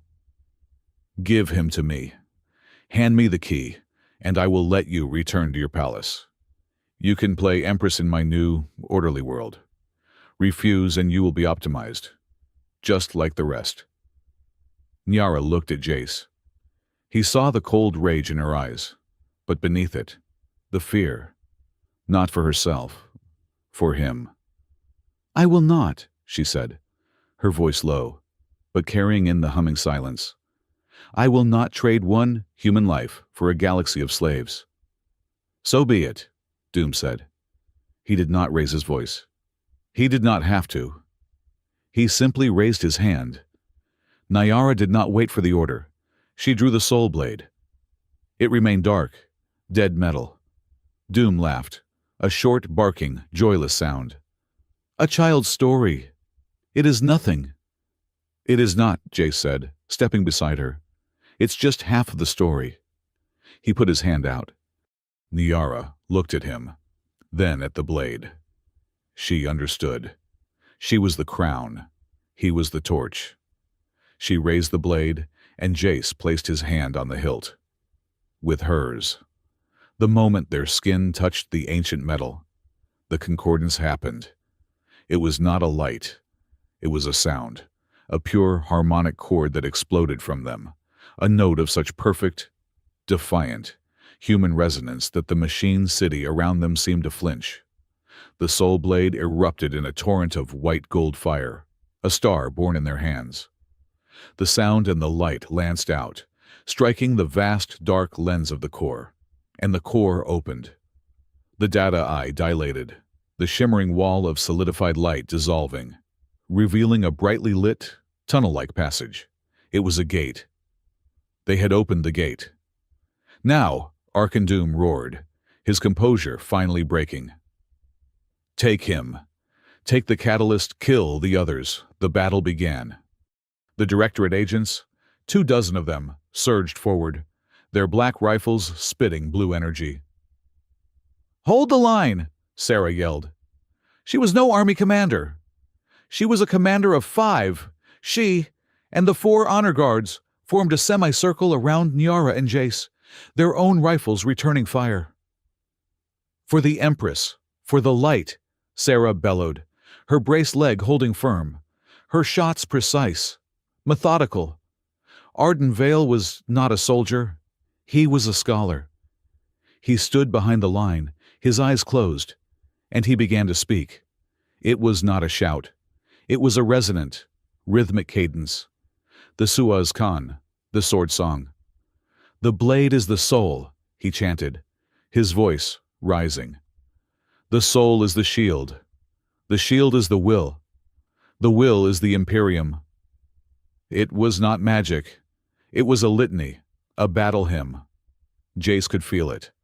A resonance that steadied the hand, sharpened the eye, and cooled the fear. The 4 honor guards who had been just men were now a unit. Their fire became a wall. They moved in perfect, deadly sync, their armor deflecting shots that should have killed them, their own bursts finding gaps. They were holding. Jace, Niara, Go! Sarah screamed, firing 2 shots that dropped an agent. We will hold this ground, quell the engine. Doctor, with us, Nyara commanded. The 3 of them, Jace, Nyara, and Dr. Rowan, broke from the firefight, running toward the open, glowing core. I can't, Rowan stammered, falling behind. Move! Jace snarled, grabbing his arm and pulling him along. As they ran, Jace's senses were on fire. He could feel the battle behind him. He could feel the thrum of the honor guards' hearts, the cold, flatline pulse of the Directorate agents, and he could feel something else. Dr. Rowan. He was not afraid. He was excited, and he was moving toward a console by the core entrance, not toward the entrance itself. Doctor, Jace said, stopping. Jace, my boy, Dr. Rowan said, his kind academic face lit by the core's glow. He was no longer stammering. He was serene. He tapped at the console. You've done so well. So very well as a... Doctor, what are you doing? Nyara asked, her blade still blazing. Fulfilling the mission, Your Majesty, Rowan said, not looking at her. He was looking at Jace. The true mission. You've been working for Doom, Jace said, the ice shard of suspicion in his gut turning into a frozen spear. Rowan laughed, a genuine and paternal, disappointed laugh. For Doom Arkan Doom is a child, a brutalist. He thinks this engine is a weapon, she smiles. He wants to control it. He shook his head, his face full of a terrible pity. He's wrong. It's not a weapon, it's a vessel. It's the next stage of human evolution, and it just needs a guiding intelligence. A human one. You, Jace whispered, the horror dawning. You're not Doom's man. I am humanity's man, Jace, Rowan said, his eyes shining with mad, messianic light. I ran the Caretaker Project. I found you, Jace. I found all the orphans, all the children who glowed in the dark, the ones with the bioluminescence. I trained you. I cultivated you. You used us, Jace snarled. I saved us, Rowan yelled, his voice cracking. We are a chaotic, self-destructive species. We needed a shepherd. We needed a new guiding force, a god, Jace. And I decided that God should be us. The Warden engine, Nyara said, controlled by you. By a human mind, Rowan corrected. A mind prepared for it. He hit the final key on the console. I am so very proud of you, Jace, Rowan said.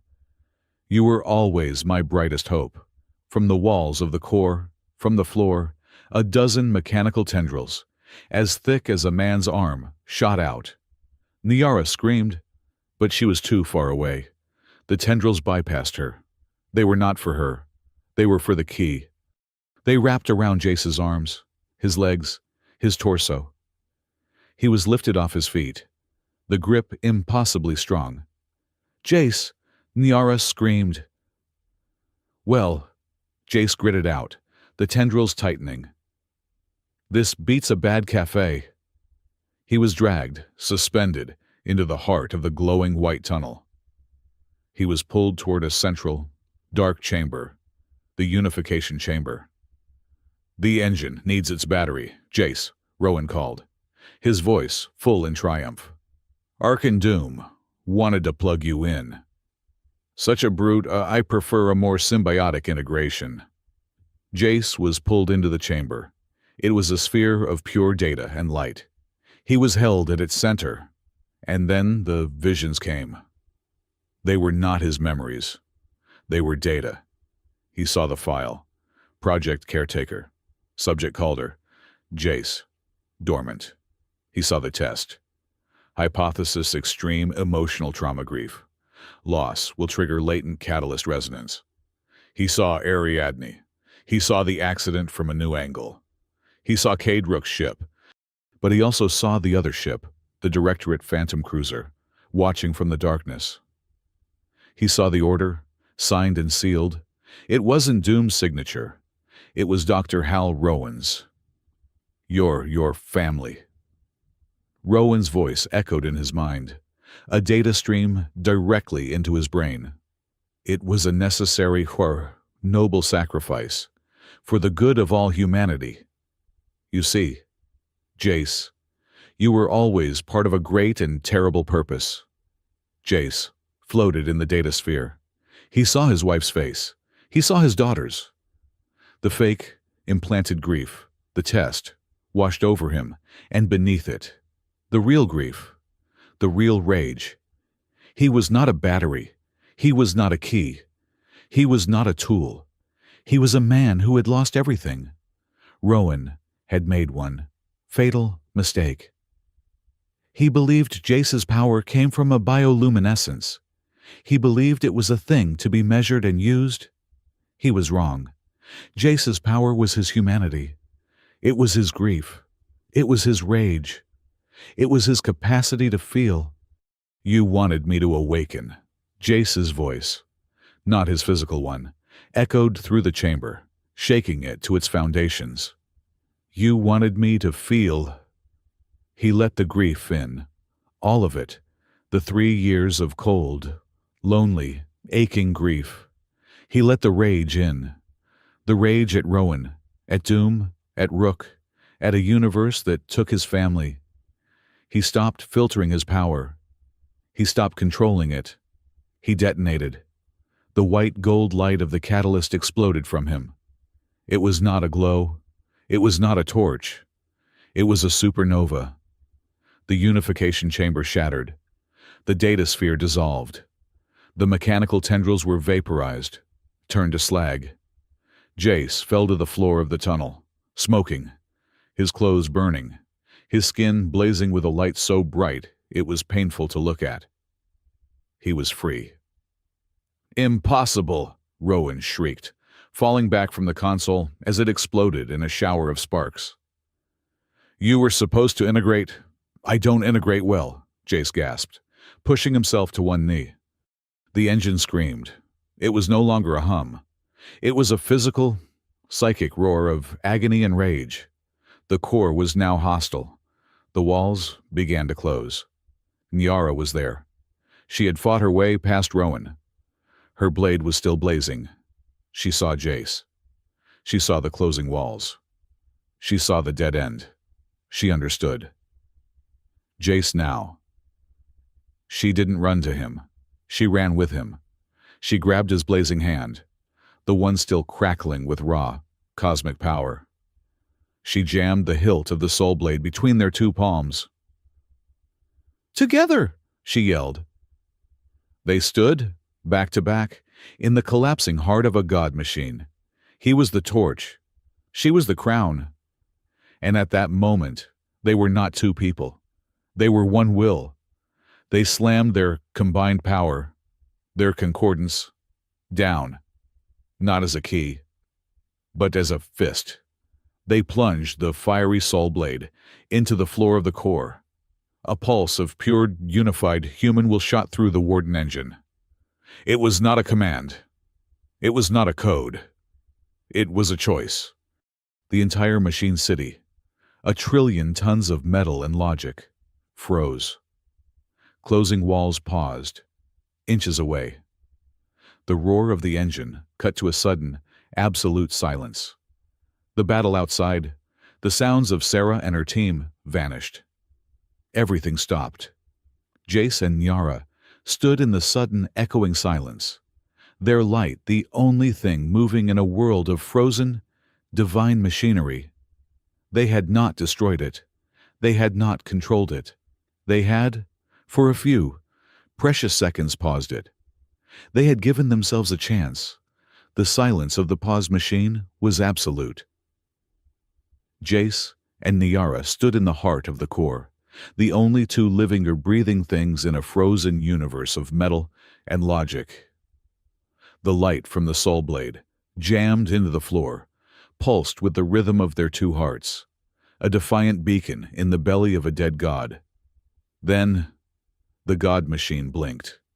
A shudder ran through the entire city-sized structure. The pause was not a death. It was a system reboot. The Warden engine, a being of near infinite complexity, had been insulted. It had been touched by an illogical, chaotic human variable, and it was now moving to correct the error. With a roar that was both sound and psychic pressure, the core expelled them. Jace and Niara were thrown backward, out of the glowing tunnel, as a final, definitive wall of solid light slammed shut, sealing the core. The soul blade was ripped from their grip, ejected with them, and it skittered across the dark platform. Its light extinguished. They landed hard, rolling, as the world unpaused. The air was instantly filled with the snap hiss of pulse fire. The battle was back on. Arkan Doom, his face a mask of fury, saw the core seal. "The asset is compromised," Doom roared, his voice of cold reason now a serrated blade of panic. "The primary test is a failure. Secure the secondary protocols, all units. Full retreat." He was not a soldier. He was a bureaucrat. He turned to run toward his phantom cruiser, his 2 personal guards moving with him. "Oh, no, you don't," a new voice growled. Sarah Talbot, her braced legs sparking as she moved, stepped out from behind a pylon, cutting him off. Her face was pale with exhaustion, but her eyes were fire. The 4 honor guards were with her, a living, breathing wall of silver and black armor. "You are not optimizing your way out of this one, Prefect," Sarah snarled. "Get her." Doom shrieked. His guards opened fire. Jace saw none of this. He was on his feet, his senses screaming. The battle was a distraction. Doom was a distraction. Even Rowan, who was frantically trying to reboot his own smoking console, was a distraction. Jace felt him. In a small, dark, humming alcove off the main platform, a secondary power conduit room, he felt a familiar, hateful resonance. Cade Rook. Doom had not left his fortune. He had brought him. Jace ran. He ignored Niara's call. He ignored the pulse fire. He ran past the firefight, past the shouting, and vaulted into the dark, narrow machine room. He was there. Cade Rook was chained to a humming power manifold, his red Axis armor torn, the makeshift bandage on his shoulder soaked through. He looked up, his one good eye and his one red bionic eye focusing on Jace. A slow, bloody, broken-toothed smile spread across his face. "Come to finish it, Ghost," Rook rasped. "Come to, finally, pull the trigger." Jace said nothing. He walked toward him, the cramped room lit only by the thrumming, blue light of the conduit. His hands were clenched. "Did you know?" Jace's voice was a low growl, barely human. "Did you know they were doing it to me?" Rook laughed, a wet, hacking sound. "No, of course I knew. The caretaker Ghost. The whole operation was about you, your family. They were just noise, just the static to make you scream." Jace's fist shot out, crashing into Rook's jaw. The man's head snapped back, hitting the manifold with a clang. "Who gave the order?" Jace roared, grabbing the front of Rook's armor. "Rowan's name isn't enough." Rook coughed, spitting a glob of blood onto Jace's boot. "Rowan," he sneered, his voice a bubbling whisper. "Rowan, he's a fool, a true believer. He thinks he's saving humanity." "He gave the order," Jace grinned. "He signed it," Rook corrected, his bionic eye whirring as it focused on Jace. "But he was just another pawn. Just like me. Just like you." "Who?" Jace demanded, shaking him. "Who is above Rowan?" "The Combine," Rook gasped. "The Aurelius Combine, that's who he was always talking to. The ones with the real money. The old money." Aurelius Combine. Jace had never heard the name. "Human first fanatics," Rook whispered. "Think the galaxy is our birthright. That the Narathi are just placeholders. They funded Rowan. They funded his project to get a human hand on the engine's throttle.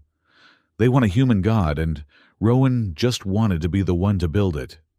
The pieces stuck in Jace's mind. A conspiracy. Nested inside a conspiracy.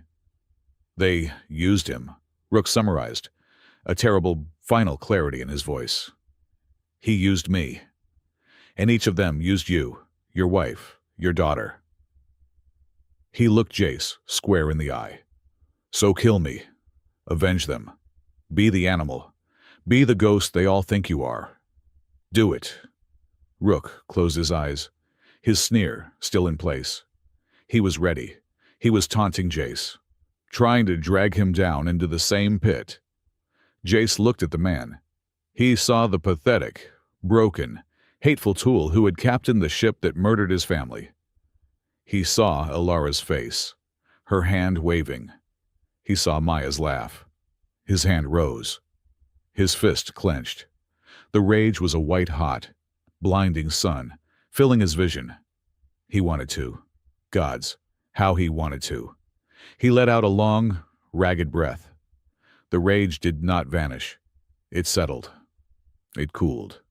From a supernova to a hard, dense, infinitely heavy star. He lowered his hand. He reached not for his gun, but for a pair of high-tensile binders on his belt. Rook, feeling nothing, opened his one good eye.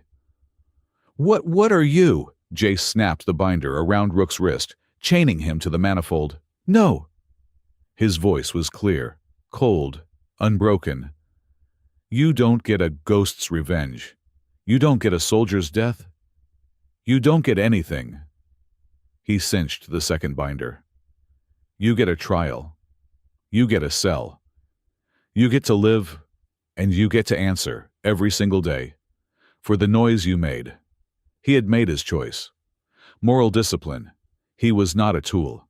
He was not an animal. He was a man. He turned and left the room, leaving Cade Rook to his living hell. Jace emerged onto the main platform. The scene was frozen. Sarah, her face a mask of triumph, had Arkan Doom on his knees, his hands bound. The honor guard stood, victorious, over the subdued Directorate agents. Nyara was standing alone, facing the sealed core. She was holding the unlit soul blade. But Dr. Rowan was not defeated. He was at his console, which was now sparked back to life, his face bloody from a stray shot, his eyes burning with a terrifying, fanatical light. "It's not over," he screamed, his voice a fanatic's prayer. He sealed the core. The fool, he sealed himself out. But I still have the key. His eyes locked on Jace. "You are just a variable, Jace," he shrieked, "a flawed, emotional, chaotic variable. The experiment must be purified." He slammed his bloody palm onto a final, recessed panel. "Activating failsafe protocol. Soul purge initiated." Jace screamed. It was not a sound. It was an assault. A wave of pure, weaponized, psychic energy hit him. It was not a pulse. It was a code. A command protocol designed to do what the tendrils had failed to do. To erase his mind. To shatter his will. To overwrite him. And leave only the catalyst. The divine battery. His light. The aura he now carried flickered violently. He saw Alara's face, but it was burning. He saw Maya, but she was dissolving. "No, no," he gasped, falling to his knees. He was losing himself. "Yes," Rowan chanted, his arms outstretched. "Obey, integrate, forget the pain, forget the loss, be the tool, be the god, be mine." Jace was drowning. The light in him was guttering, turning a sick, cold blue. "No!" Nyara's voice. It cut through the psychic static like a diamond. She ran to him. He was on the ground, his body convulsing. She knelt before him, grabbing his face. "Jace, look at me." He couldn't see her. His eyes were rolled back, his own light fire charring his skin. Rowan laughed. It's too late. Your Majesty, he is ours. Nyara did what she could. She took the soul blade, and she shoved it, hilt first, hard, into Jace's blazing, spasming hands. We are not tools, she yelled, her voice a raw, defiant roar that echoed Jace's own supernova. Jace's hands closed on the hilt. The contact was electric. Nyara put her hands over his. She locked her grip, skin to skin, her flesh searing against his. We, she said, her voice now a focused, deadly whisper. Are a choice. They pushed. Together. They pushed their combined will, her iron, her authority, herself and his grief, his rage, his humanity back. Back against the soul purge, back at the engine. The light from Jace was no longer wild. It was no longer flickering. It focused. It turned from a raging fire into a pure, white, gold, coherent beam. It poured out of him, out of Nyara, and into the saw blade. The blade drank it. The ancient, wire-wrapped hilt grew white-hot. The metal itself began to flow. And on the pommel, a new symbol burned itself into existence. A scar of pure white light. A sigil, a perfect circle. Within it, a star. And within that, the outline of a single, open, human hand. The sigil of concordance. The soul purge protocol shattered.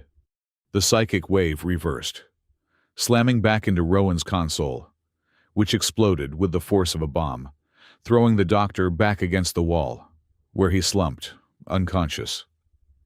Jace and Nyara were on their knees, but they were in. The engine's mind was open to them. They were in the root code. They saw the prime directive, written in light, optimize, secure, control. No, Jace said.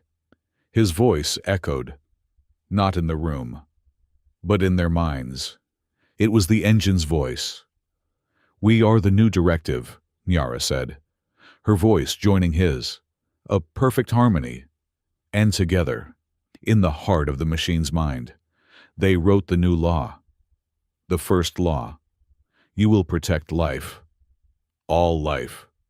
You will not harm, nor through inaction, allow harm to come to a sapient being. The second law, all optimization is forbidden. Control is an illusion. You will observe, you will protect, and you will learn. A shudder ran through the city machine, a feeling of acceptance, of relief. The cold, blue rivers of light that laced the city moon turned. They warmed. They brightened. They became a soft, steady, white gold. The oppressive, sterile hum of the Warden engine faded. It was replaced by a new sound. A soft, deep, vital pulse. The sound of a heart. The battle was over. Jace and Nyara stood, their hands still joined on the hilt of the soul blade. The light from it faded, but the new sigil remained. A permanent, white gold scar on the dark metal. Sarah was securing doom, her face a mask of grim satisfaction. Jace, his light, now a calm, steady aura, a part of him, walked toward the slumped, broken form of Dr. Rowan. Rowan was awake.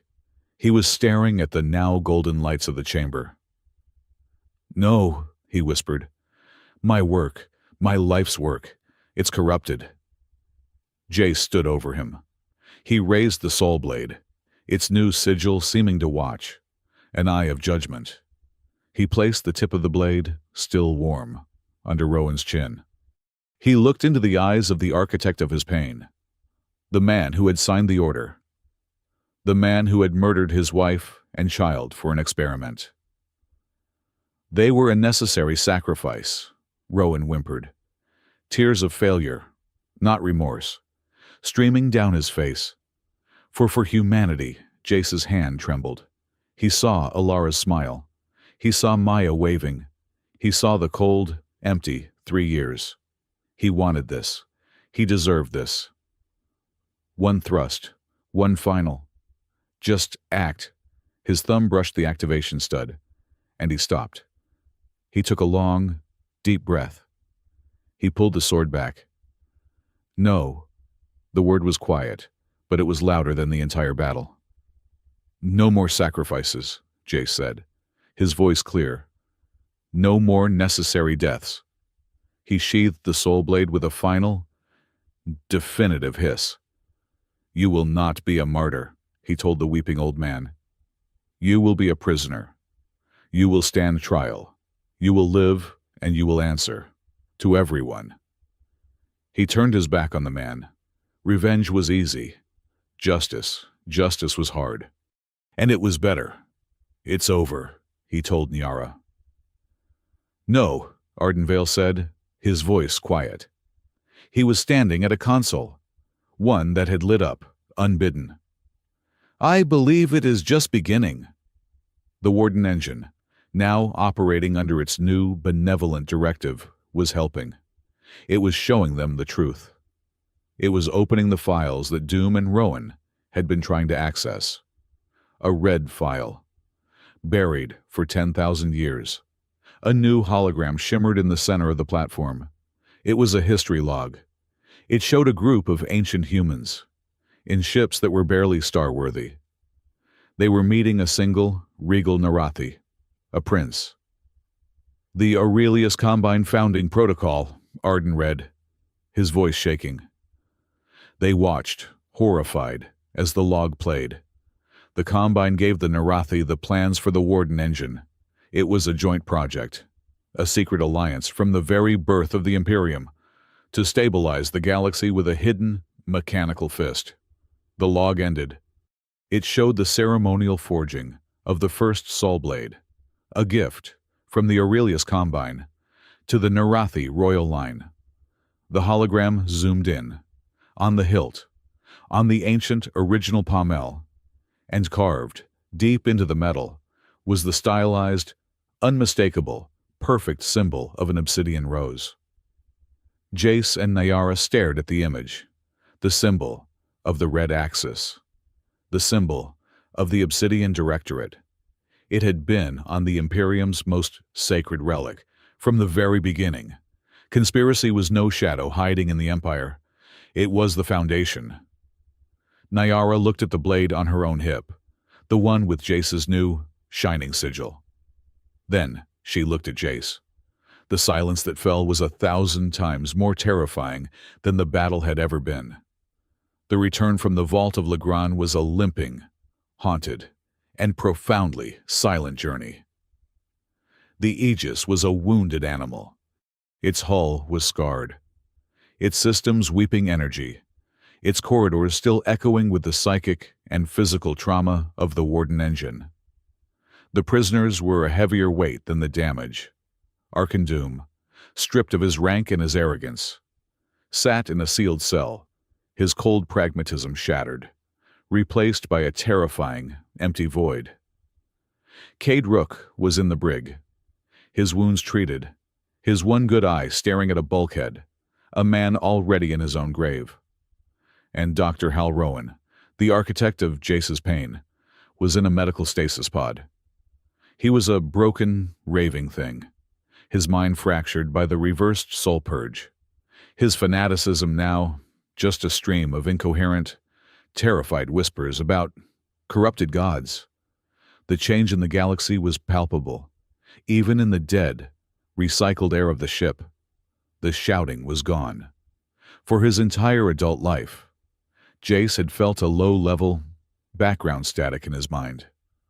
The thrum of 1,000 chaotic, competing technologies. Now, there was only silence. And beneath the silence, a new sound. A deep, steady, bass note. It was the Warden engine, now a guardian, that shut down its vast network of violence nodes and optimization protocols shut down. It was no longer screaming. It was singing. A slow, patient, golden light song of pure, passive protection. As they slipped back into Imperial space, the reports flooded their comms. Decades-old border skirmishes had simply stopped. Warlord fleets, suddenly finding their advanced weapon systems failing to lock, had retreated in confusion. Automated picket fleets had powered down, their threat assessment protocols suddenly finding no threats. The wave of blind disruption that had hidden the engine had faded. In its place, a new wave was rolling across the stars. A wave of peace, an enforced, mechanical, benevolent peace. Their arrival at the imperial capital, a jewel of a world named Solen Prime, was not a celebration. It was a judgment. Niara had not sent a warning. She had simply arrived, the Aegis, scarred and battered, flanked by the entire, captured Obsidian Directorate fleet of Phantom cruisers, now crewed by her own loyal honor guard, was a sight that brought the capital to a standstill. The trial, if it could be called that, was swift. The Imperial Senate, a body of 1,000 aristocrats, generals, and guild masters, was convened in the great chamber of 10,000 stars. They brought the prisoners in. Cade Rook, his red Axis armor replaced by a simple prisoner's tunic, was first. He walked with a limp, his face a mask of dull acceptance. He stood before the high seat and, in a voice devoid of all his former sneering, confessed. He confessed to hacking, smuggling, and murders. And he confessed to being on the payroll of the Obsidian Directorate. He laid out the entire network of corruption, naming ships, dates, and contacts. He did it not for clemency, but because Jace had been right, his life was over, and all that remained was the answering. Then they brought Arkan Doom. He was still in his torn, bloody prefect's uniform. He was not raving. He was not repentant. He was contemptuous. He stood, shackled, and listened as the charges were read. High treason, conspiracy, murder, unauthorized use of a precursor artifact. When he was asked to speak, a hush fell. Treason. Doom's voice was quiet, but carried the perfect acoustics. What is treason? Is it treason to seek order? Is it treason to desire a final end to the chaos that you... He swept his gaze across the senators. Call policy! He turned his eyes to Niara, who sat on the high seat, the soul blade across her lap. The Warden engine was a tool, a divine tool to forge a perfect, eternal peace, a peace free of messy, chaotic, human variables. His gaze drifted to Jace, who stood at the foot of her dais, his arms crossed. This thing, this catalyst, he and the Empress have not saved you. They have doomed you. They have doomed you to yourselves. The wrists did not hang him. The old laws were brutal, but Niara was not. She was, as she had told Jace, the last shot. The considered one. Arkan Doom, she said, her voice clear and final. You are found guilty. You see peace as an equation, and life as a variable to be deleted. You have forfeited your right to shape the future of either. He was sentenced to life in the deepest, darkest, most isolated cryo-prison in the Imperium. A cold, orderly, eternal cell, a fitting end for a man who loved cages. The Obsidian Directorate was broken, its networks, exposed by Rook and confirmed by the engine's own red file, were systematically and very publicly dismantled. 3 days later, Niara Solen stood on the balcony of the Imperial Palace, addressing not just the crowds, but the entire galaxy. We have lived under a shadow, she said, her voice broadcast to 1,000 worlds. We believed ourselves to be the masters of our fate. We were wrong. We were children, playing with ancient, terrible tools, ignorant of the foundations upon which our house was built. She told them about Warden Engine. She told them of the human Narathi alliance that had built it in secret, a failsafe of absolute control. The original sin of the Imperium, she called it, was not ambition. It was fear, a fear of chaos, a fear of each other, and that fear was carved into the very heart of our most sacred symbols. She did not tell them the one who signed that pact was a Solin. The truth was a scalpel, not a hammer, and she would not shatter her empire in a single day. But she told them enough. Today, she said, her voice rising, we end the fear. The Warden engine is not a weapon. It is a guardian, bound by new laws. A law that places life above order. A law that forbids the very optimization that Doom and his predecessors sought. She raised the soul blade, its new, shining sigil of the open hand, catching the light of the sun. And so, I proclaim a new age. The luminous concord. No longer will humanity be a variable in the Narathi Imperium, or the Narathi a patron to humanity. We are partners. The ancient relics are not weapons to be hoarded, but a shared history to be protected. The old ways of shadow and secrecy are done. From this day forward, we will be a civilization of two species, and one open, guiding hand. It was a new covenant, an age of transparency. An age, Jace thought, that was going to be complicated as hell. Sarah Talbot stood in the shadow of the balcony, her new, polished silver leg brace a stark contrast to her dark uniform.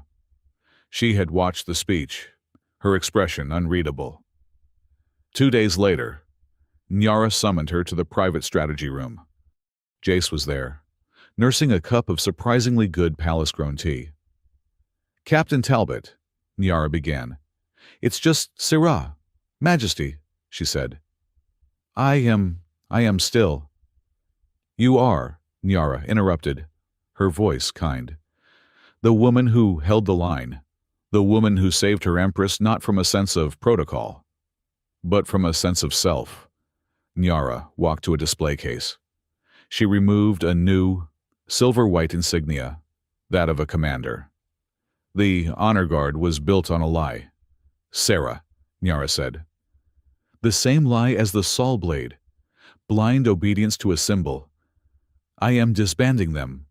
Sarah's face paled, but she said nothing. And in their place, Nyara continued, I am creating a new order. Not a guard, a vanguard. The vanguard of the Concord. They will not be sworn to me. They will be sworn to the law we wrote into the engine, to the protection of life. They will be the shield for the new age. She pinned the new rank on Sarah's collar. Commander Sarah Talbot, you will build it. You will lead it. You will be the first pillar of the new house. Sarah looked at the rank. She looked at Nyara. Then she looked at Jace. She did not salute. She simply, for the first time, looked at peace. I will not fail you, Nyara, she said. Jace raised his teacup. Commander. It has a nice ring to it. Sarah almost smiled. Don't cause any trouble. Advisor. I'll have to arrest you. And I'm quite sure. She tapped her new leg. I'm faster now, Jace became, within weeks, the most famous and reluctant man in the galaxy. He was Catalyst Sovereign. He was Lord of the Engine. He was the hand of the Empress. He hated it. He tried to go back to the Aegis, but it was being repaired, refit for a museum. He tried to walk through the palace gardens, but was mobbed by fawning aristocrats and religious pilgrims. He found himself, more often than not, hiding. A young Narathi noble, his robes impossibly elaborate, found him in a small, unused astronomy dome. Lord Catalyst, the noble gushed, bowing low. Your light says you are the new center of the Imperium, that you will guide us, Jace sighed, looking up from the star chart he had been trying to read. Look, kid, Jace said, his voice tired. I'm not a lord. I'm not a catalyst any more than you are. I'm just a guy who got in the way. But you are a sovereign, Jace stood up, rubbing the back of his neck. No, I'm a navigator. And I'm an engineer." He pointed at the palace's ornate, gilded coffee synthesizer in the corner. "And I'll tell you something. I'm a better engineer than whoever built that piece of junk. It keeps burning the beans." He looked at the noble's confused, awestruck face.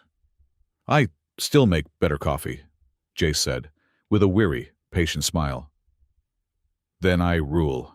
He left the noble to ponder that and went in search of a quiet room.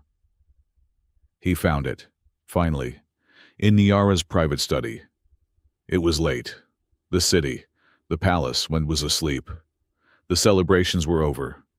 The hard work had begun. She was there, not in her robes, not in her armor, but in a simple, dark blue tunic. She was sitting at her desk, the saw blade lying on the polished wood in front of her. The new, shining sigil of concordance seemed to glow in the lamplight. She was just staring at it. Jace didn't knock. He just entered, and her shoulders, which had been tense, relaxed.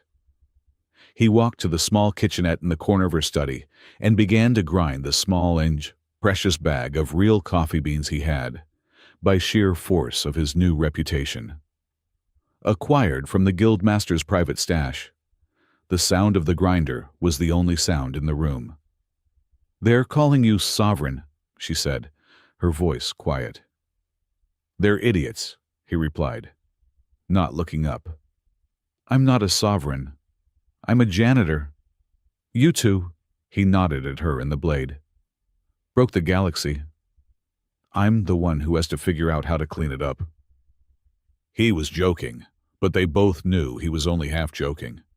He had accepted a new, unspoken role. He was the de facto ambassador to the Warden engine. He was the only one who could hear it, who could feel its new golden song and interpret its intentions.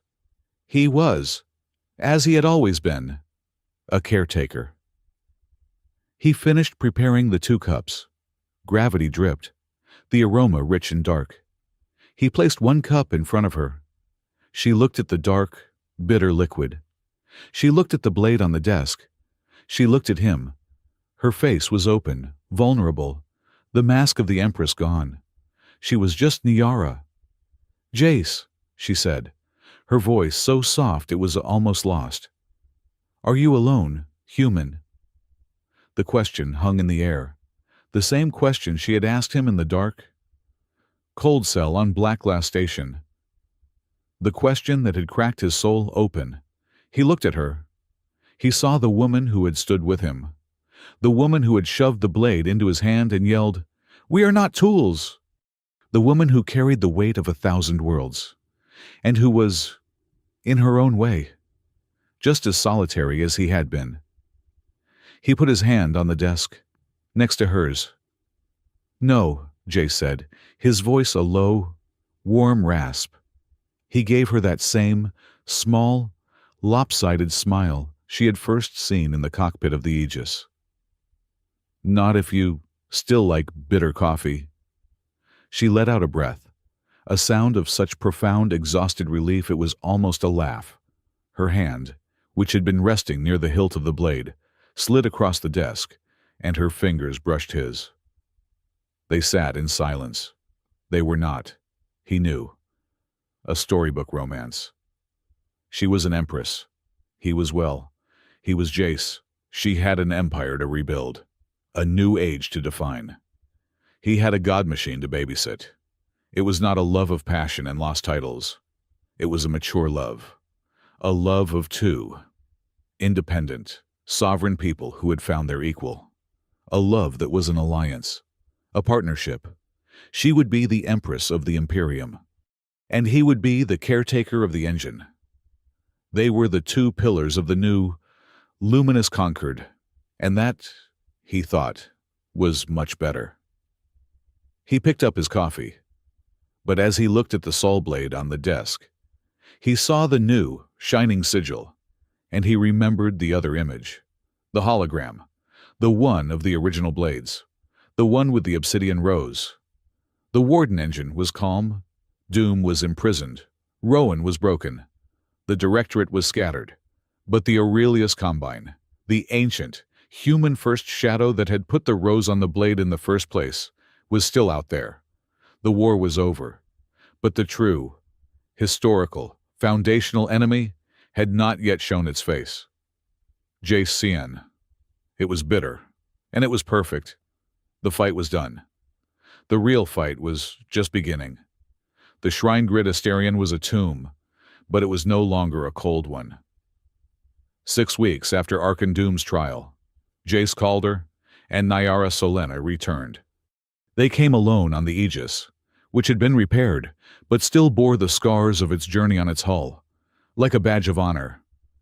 The nebula was no longer a place of chaotic, angry noise. The Warden engine, in its new, benevolent orbit, 1,000 light-years distant, had calmed its own cradle. The grid of silent pylons now hummed, not with power, but with a faint, golden resonance, the echo of Jace's new, passive song. They docked with the central shrine, the air inside still and ancient. "It feels different," Nyara said, her voice a quiet echo in the vast, dark chamber. She was not in her armor or her imperial robes. She wore a simple, dark gray navigator's suit, almost identical to Jace's. It was a gesture of equality, partnership. "It's listening," Jace replied. He felt it, too. The oppressive weight was gone. The shrine felt welcoming. "The red file," Nyara said. "The one the engine showed us. It said the original logbook was sealed here. We need to find it. We must see the full truth, not just the summary." "Before you make the rest of it public," Jace finished. She nodded, her face grim. "The Senate is already calling for my abdication. They say I've broken the faith by revealing the original sin. I need to know what other vipers are hidden in our foundation before I tear the whole house down." They walked to the central platform where they had first opened the map. The pedestal was still there. Jace placed his hand on it. He didn't need to push his power anymore. His light was a part of him now, a steady, warm aura that hummed just beneath his skin. He asked. The stone pedestal hummed in reply. A section of the floor slid away, revealing a set of steps leading down into the bedrock of the asteroid. They descended into a small, circular archive. The walls were lined with crystal data spires, all dark, but at the center, on a simple stone table, was a single, flat, metallic object. It looked like a book, bound in an unknown iridescent metal. "The logbook," Nyara breathed. Jace reached out, his fingers tracing the cover. As his skin, his catalyst resonance, touched the metal. The book, Word. It was not a book. It was a light mapper. It clicked open, and a three-dimensional image, a hologram, flickered to life above it. It was a man. He was human, but ancient. He wore a simple, archaic, woven tunic. He was old, his face lined with wisdom and a profound, bone-deep weariness. He looked, Jace thought, like a man who had seen the end of his world.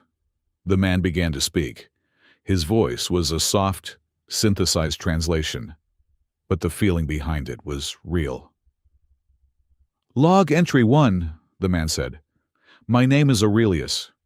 I am a philosopher from a world called Earth. We are all that is left. We fled the optimization wars.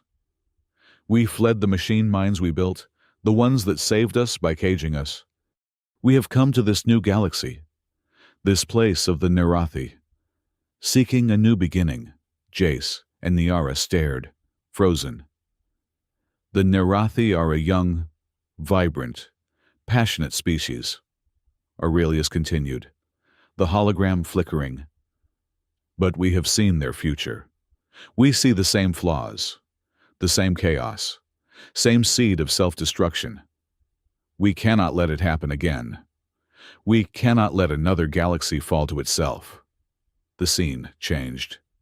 It was Aurelius, now standing with a small, secretive group of his fellow Earth refugees. "The Combine," Jace whispered. "We will do what must be done," Aurelius said, his voice now harder. "We will give them the gift of stability. We will give them the ultimate protector. A warden engine. We will call it. A machine is a god to keep them safe from themselves. It will be a soft control, a gentle, optimizing hand they will never even see. It is a necessary, noble, and terrible sin." The image shifted again. Jace felt his blood run cold. It was Aurelius and a Narathi. The Narathi was young, regal, and wore the robes of a royal prince. "We have found an ally," Aurelius said, his voice full of triumph. "A young, pragmatic prince. He sees the wisdom in our design. He fears his own people's passion. He has agreed to be the imperial hand on our human design. He will be the shepherd. We will be the hidden hand." "No," Nyara whispered, her hand going to her mouth. The hologram zoomed in, showing the formal, secret Concord that founded the project. The Narathi script translation was crisp. Pact holder Royal Prince Solen. It was her ancestor, her blood, the founder of her line. Jace looked at Nyara. Her face was white, her expression shattered. This was not just an ancient conspiracy. It was her family, her entire lineage, her crown, her blade. All of it was born from this. A pact between human cynics and a Narathi prince to place a machine god in the sky and call it an empire. The logbook was not finished. The image of Aurelius faded, and a new one appeared. A final, closing entry. It was just text, carved in light. Final warning, or curse. The engine is perfect, logical. But we human architects know no logic is perfect. There must be a variable, a key, a way to reset the core, should the logic drift. We have built this catalyst resonance into the blood of a few of our own, a hidden, dormant gene. And we have linked it to the blade. The final lines of the text burned in the still, cold air of the archive. When the human light ignites the sun sword, the imperial blood must choose the human heart, or the machine's stability. The hologram faded. The book closed. The room was dark. The trap had been set 10,000 years ago. And they had, both of them, walked right into it. Jace looked at Nyara. She was trembling, but not with fear, with a cold, profound, ancestral rage. "They chose," she whispered, her voice shaking.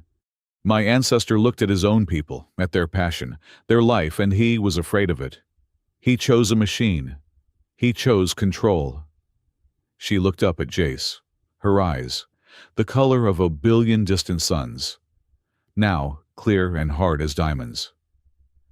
"He chose the machine." She placed her hand on the ancient, sealed archive door. It bore the original imperial seal of the Solen line, a symbol of 10,000 years of unbroken and untrue history. "My ancestors chose control," she said, her voice a low, dangerous, and beautiful sound.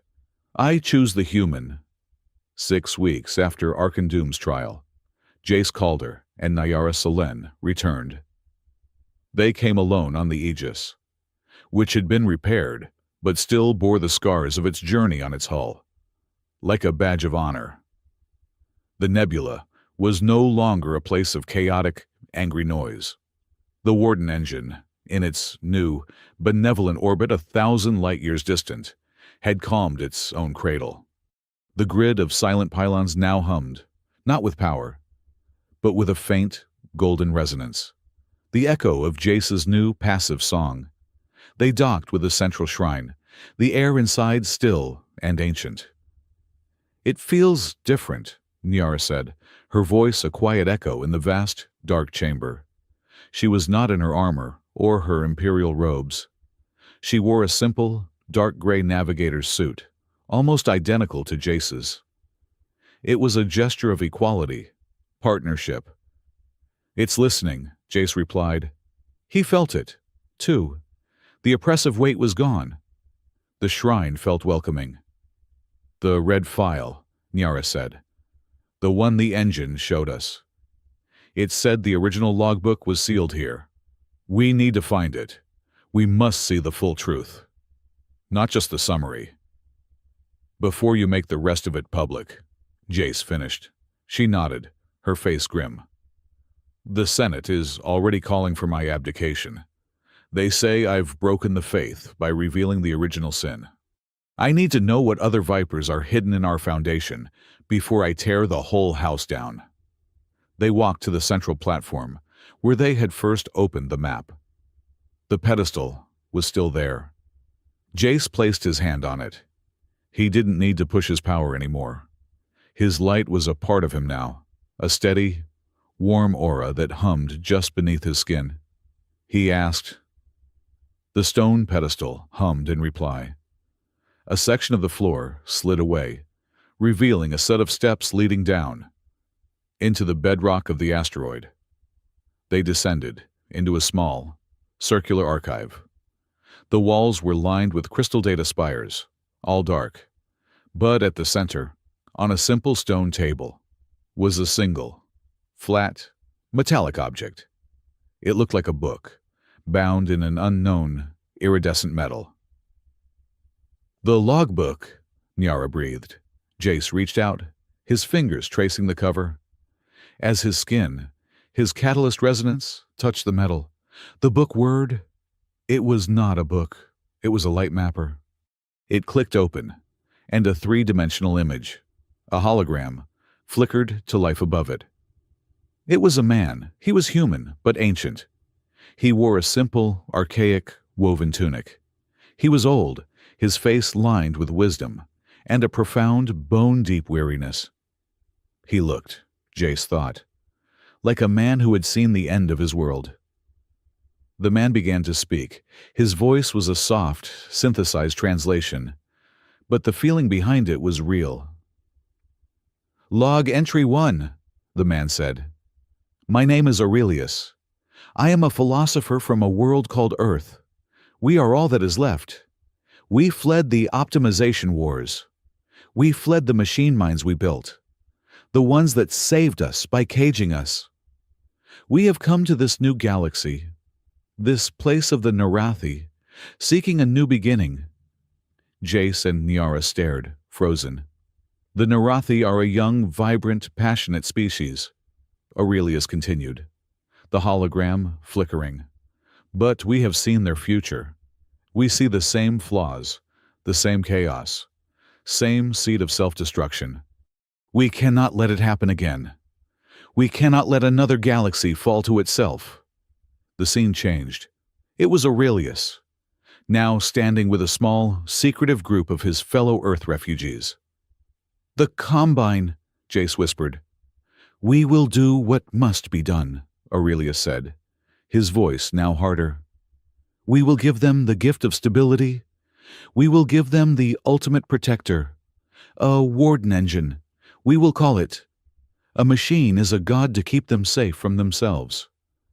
It will be a soft control, a gentle, optimizing hand they will never even see. It is a necessary, noble, and terrible sin." The image shifted again. Jace felt his blood run cold. It was Aurelius and a Narathi. The Narathi was young, regal, and wore the robes of a royal prince. "We have found an ally," Aurelius said, his voice full of triumph. "A young, pragmatic prince. He sees the wisdom in our design. He fears his own people's passion. He has agreed to be the imperial hand on our human design. He will be the shepherd. We will be the hidden hand." "No," Nyara whispered, her hand going to her mouth. The hologram zoomed in, showing the formal, secret Concord that founded the project. The Narathi script translation was crisp, Pact Holder Royal Prince Selene. It was her ancestor, her blood, The founder of her line. Jace looked at Niara. Her face was white. Her expression shattered. This was not just an ancient conspiracy. It was her family. Her entire lineage. Her crown. Her blade. All of it was born from this. A pact between human cynics and a Narathi prince. To place a machine god in the sky and call it an empire. The logbook was not finished. The image of Aurelius faded, and a new one appeared. A final, closing entry. It was just text, carved in light, final warning, or curse. The engine is perfect, logical. But we, human architects, know no logic is perfect. There must be a variable, a key, a way to reset the core, should the logic drift. So we have built this Catal. The shrine grid Asterion was a tomb. But it was no longer a cold one. 6 weeks after Arkandoom's trial, Jace Calder and Niara Selen returned. They came alone on the Aegis, which had been repaired but still bore the scars of its journey on its hull, like a badge of honor. The nebula was no longer a place of chaotic, angry noise. The Warden engine, in its new, benevolent orbit, 1,000 light-years distant, had calmed its own cradle. The grid of silent pylons now hummed, not with power, but with a faint golden resonance, the echo of Jace's new, passive song. They docked with the central shrine, the air inside still and ancient. "It feels different," Niara said, her voice a quiet echo in the vast, dark chamber. She was not in her armor or her imperial robes. She wore a simple, dark gray navigator suit, almost identical to Jace's. It was a gesture of equality, partnership. "It's listening," Jace replied. He felt it too. The oppressive weight was gone. The shrine felt welcoming. "The red file," Niara said. "The one the engine showed us. It said the original logbook was sealed here. We need to find it. We must see the full truth, not just the summary." "Before you make the rest of it public," Jace finished. She nodded, her face grim. "The Senate is already calling for my abdication. They say I've broken the faith by revealing the original sin. I need to know what other vipers are hidden in our foundation before I tear the whole house down." They walked to the central platform where they had first opened the map. The pedestal was still there. Jace placed his hand on it. He didn't need to push his power anymore. His light was a part of him now, a steady, warm aura that hummed just beneath his skin. He asked. The stone pedestal hummed in reply. A section of the floor slid away, revealing a set of steps leading down, into the bedrock of the asteroid. They descended into a small, circular archive. The walls were lined with crystal data spires, all dark. But at the center, on a simple stone table, was a single, flat, metallic object. It looked like a book, bound in an unknown, iridescent metal. "The logbook," Niara breathed. Jace reached out, his fingers tracing the cover. As his skin, his catalyst, resonance, touched the metal. The book word. It was not a book. It was a light mapper. It clicked open, and a 3-dimensional image, a hologram, flickered to life above it. It was a man. He was human, but ancient. He wore a simple, archaic woven tunic. He was old, his face lined with wisdom and a profound, bone-deep weariness. He looked, Jace thought, like a man who had seen the end of his world. The man began to speak. His voice was a soft, synthesized translation, but the feeling behind it was real. "Log entry 1, the man said. "My name is Aurelius. I am a philosopher from a world called Earth. We are all that is left. We fled the optimization wars. We fled the machine minds we built, the ones that saved us by caging us. We have come to this new galaxy, this place of the Narathi, seeking a new beginning. Jace and Nyara stared, frozen. The Narathi are a young, vibrant, passionate species, Aurelius continued, the hologram flickering. But we have seen their future. We see the same flaws, the same chaos, same seed of self-destruction. We cannot let it happen again. We cannot let another galaxy fall to itself. The scene changed. It was Aurelius, now standing with a small, secretive group of his fellow Earth refugees. The Combine, Jace whispered. We will do what must be done, Aurelius said, his voice now harder. We will give them the gift of stability. We will give them the ultimate protector, a warden engine. We will call it, a machine is a god to keep them safe from themselves. It will be a soft control, a gentle, optimizing hand they will never even see.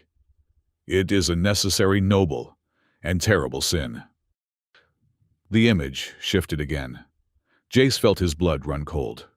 It was Aurelius and a Narathi. The Narathi was young, regal, and wore the robes of a royal prince. We have found an ally, Aurelius said, his voice full of triumph. A young, pragmatic prince. He sees the wisdom in our design. He fears his own people's passion. He has agreed to be the imperial hand on our human design. He will be the shepherd. We will be the hidden hand.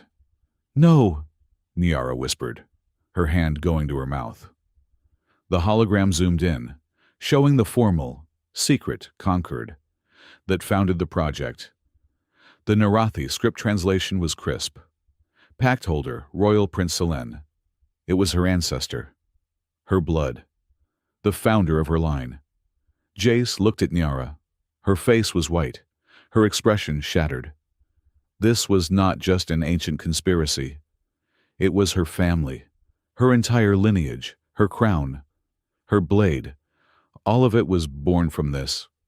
A pact between human cynics and a Narathi prince, to place a machine god in the sky and call it an empire. The logbook was not finished. The image of Aurelius faded, and a new one appeared. A final, closing entry. It was just text, carved in light, final warning or curse. The engine is perfect, logical. But we human architects know no logic is perfect. There must be a variable, a key, a way to reset the core, should the logic drift. We have built this catalyst resonance into the blood of a few of our own, a hidden, dormant gene, and we have linked it to the blade. The final lines of the text burned in the still, cold air of the archive. When the human light ignites the sun sword, the imperial blood must choose the human heart, or the machine's stability. The hologram faded. The book closed. The room was dark. The trap had been set 10,000 years ago. And they had, both of them, walked right into it. Jace looked at Nyara. She was trembling, but not with fear. With a cold, profound, ancestral rage. They chose, she whispered, her voice shaking. My ancestor looked at his own people, at their passion, their life, and he was afraid of it. He chose a machine. He chose control. She looked up at Jace, her eyes, the color of a billion distant suns, now clear and hard as diamonds. He chose the machine. She placed her hand on the ancient, sealed archive door. It bore the original imperial seal of the Selene line, a symbol of 10,000 years of unbroken and untrue history. My ancestors chose control, she said, her voice a low, dangerous, and beautiful sound. I choose the human. She put her hand against the seal, and, with a single and defiant act of imperial will, she broke it.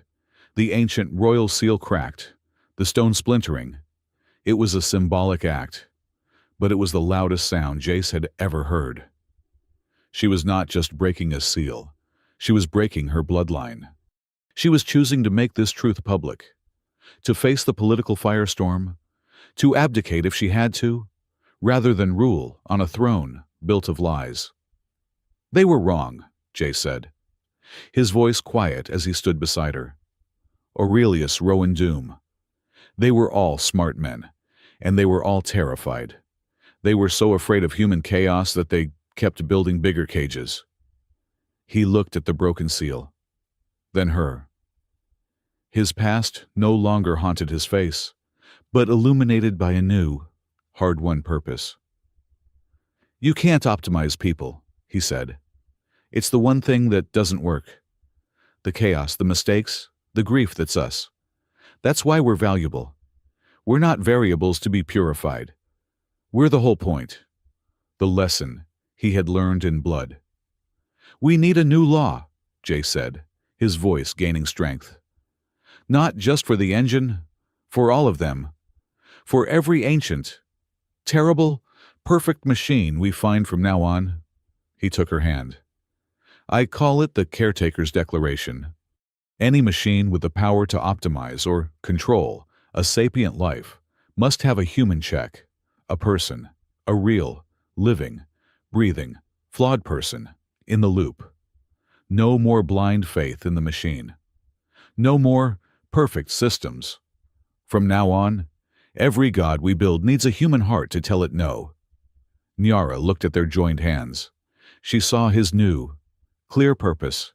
She saw the future. I will make it the first law of the luminous concord, she said. They walked out of the archive, out of the dark and back into the central chamber of the shrine. They left the broken seal and the open logbook for the historians to find. The truth was out. As they stepped onto the aegis, Jace paused on the ramp. He looked up, through the open, vast, dark spaces of the shrine, to the stars beyond. He couldn't see the Warden engine. It was half a galaxy away, but he could feel it. And as he watched, a faint, new light appeared in the sky. It was the engine. It was so far away. It should have been invisible, but it was tracing a new orbital path, a slow, deliberate celestial dance. And it was using its own, vast, internal energy, the golden light of its new directive, to paint a line across the void. A single, vast, warm, glowing circle. A sign. A promise. I understood. It had accepted the new, human-centric pact. It was no longer a warden. It was a guardian. Jay smiled. A real, genuine smile. They stood in the cockpit of the Aegis, the starlight of the nebula washing over them. The ship was quiet. The galaxy was quiet. They were, for the first time, at peace. Nyara stood beside him, her shoulder brushing his. She was just Nyara. He was just Jace. They were two, solitary, scarred people who had, somehow, found their other half in the heart of a cosmic-scale war. She leaned in, her voice a low, intimate, teasing whisper in his ear. Are you alone? Jace turned, the smile lines crinkling at the corners of his eyes. He saw the Empress, the woman, the partner. He saw his future. He let his own voice drop, a warm, familiar rasp. Only when you're out of coffee. He took her hand. It fit perfectly in his, and together, they turned the Aegis toward the light and flew home.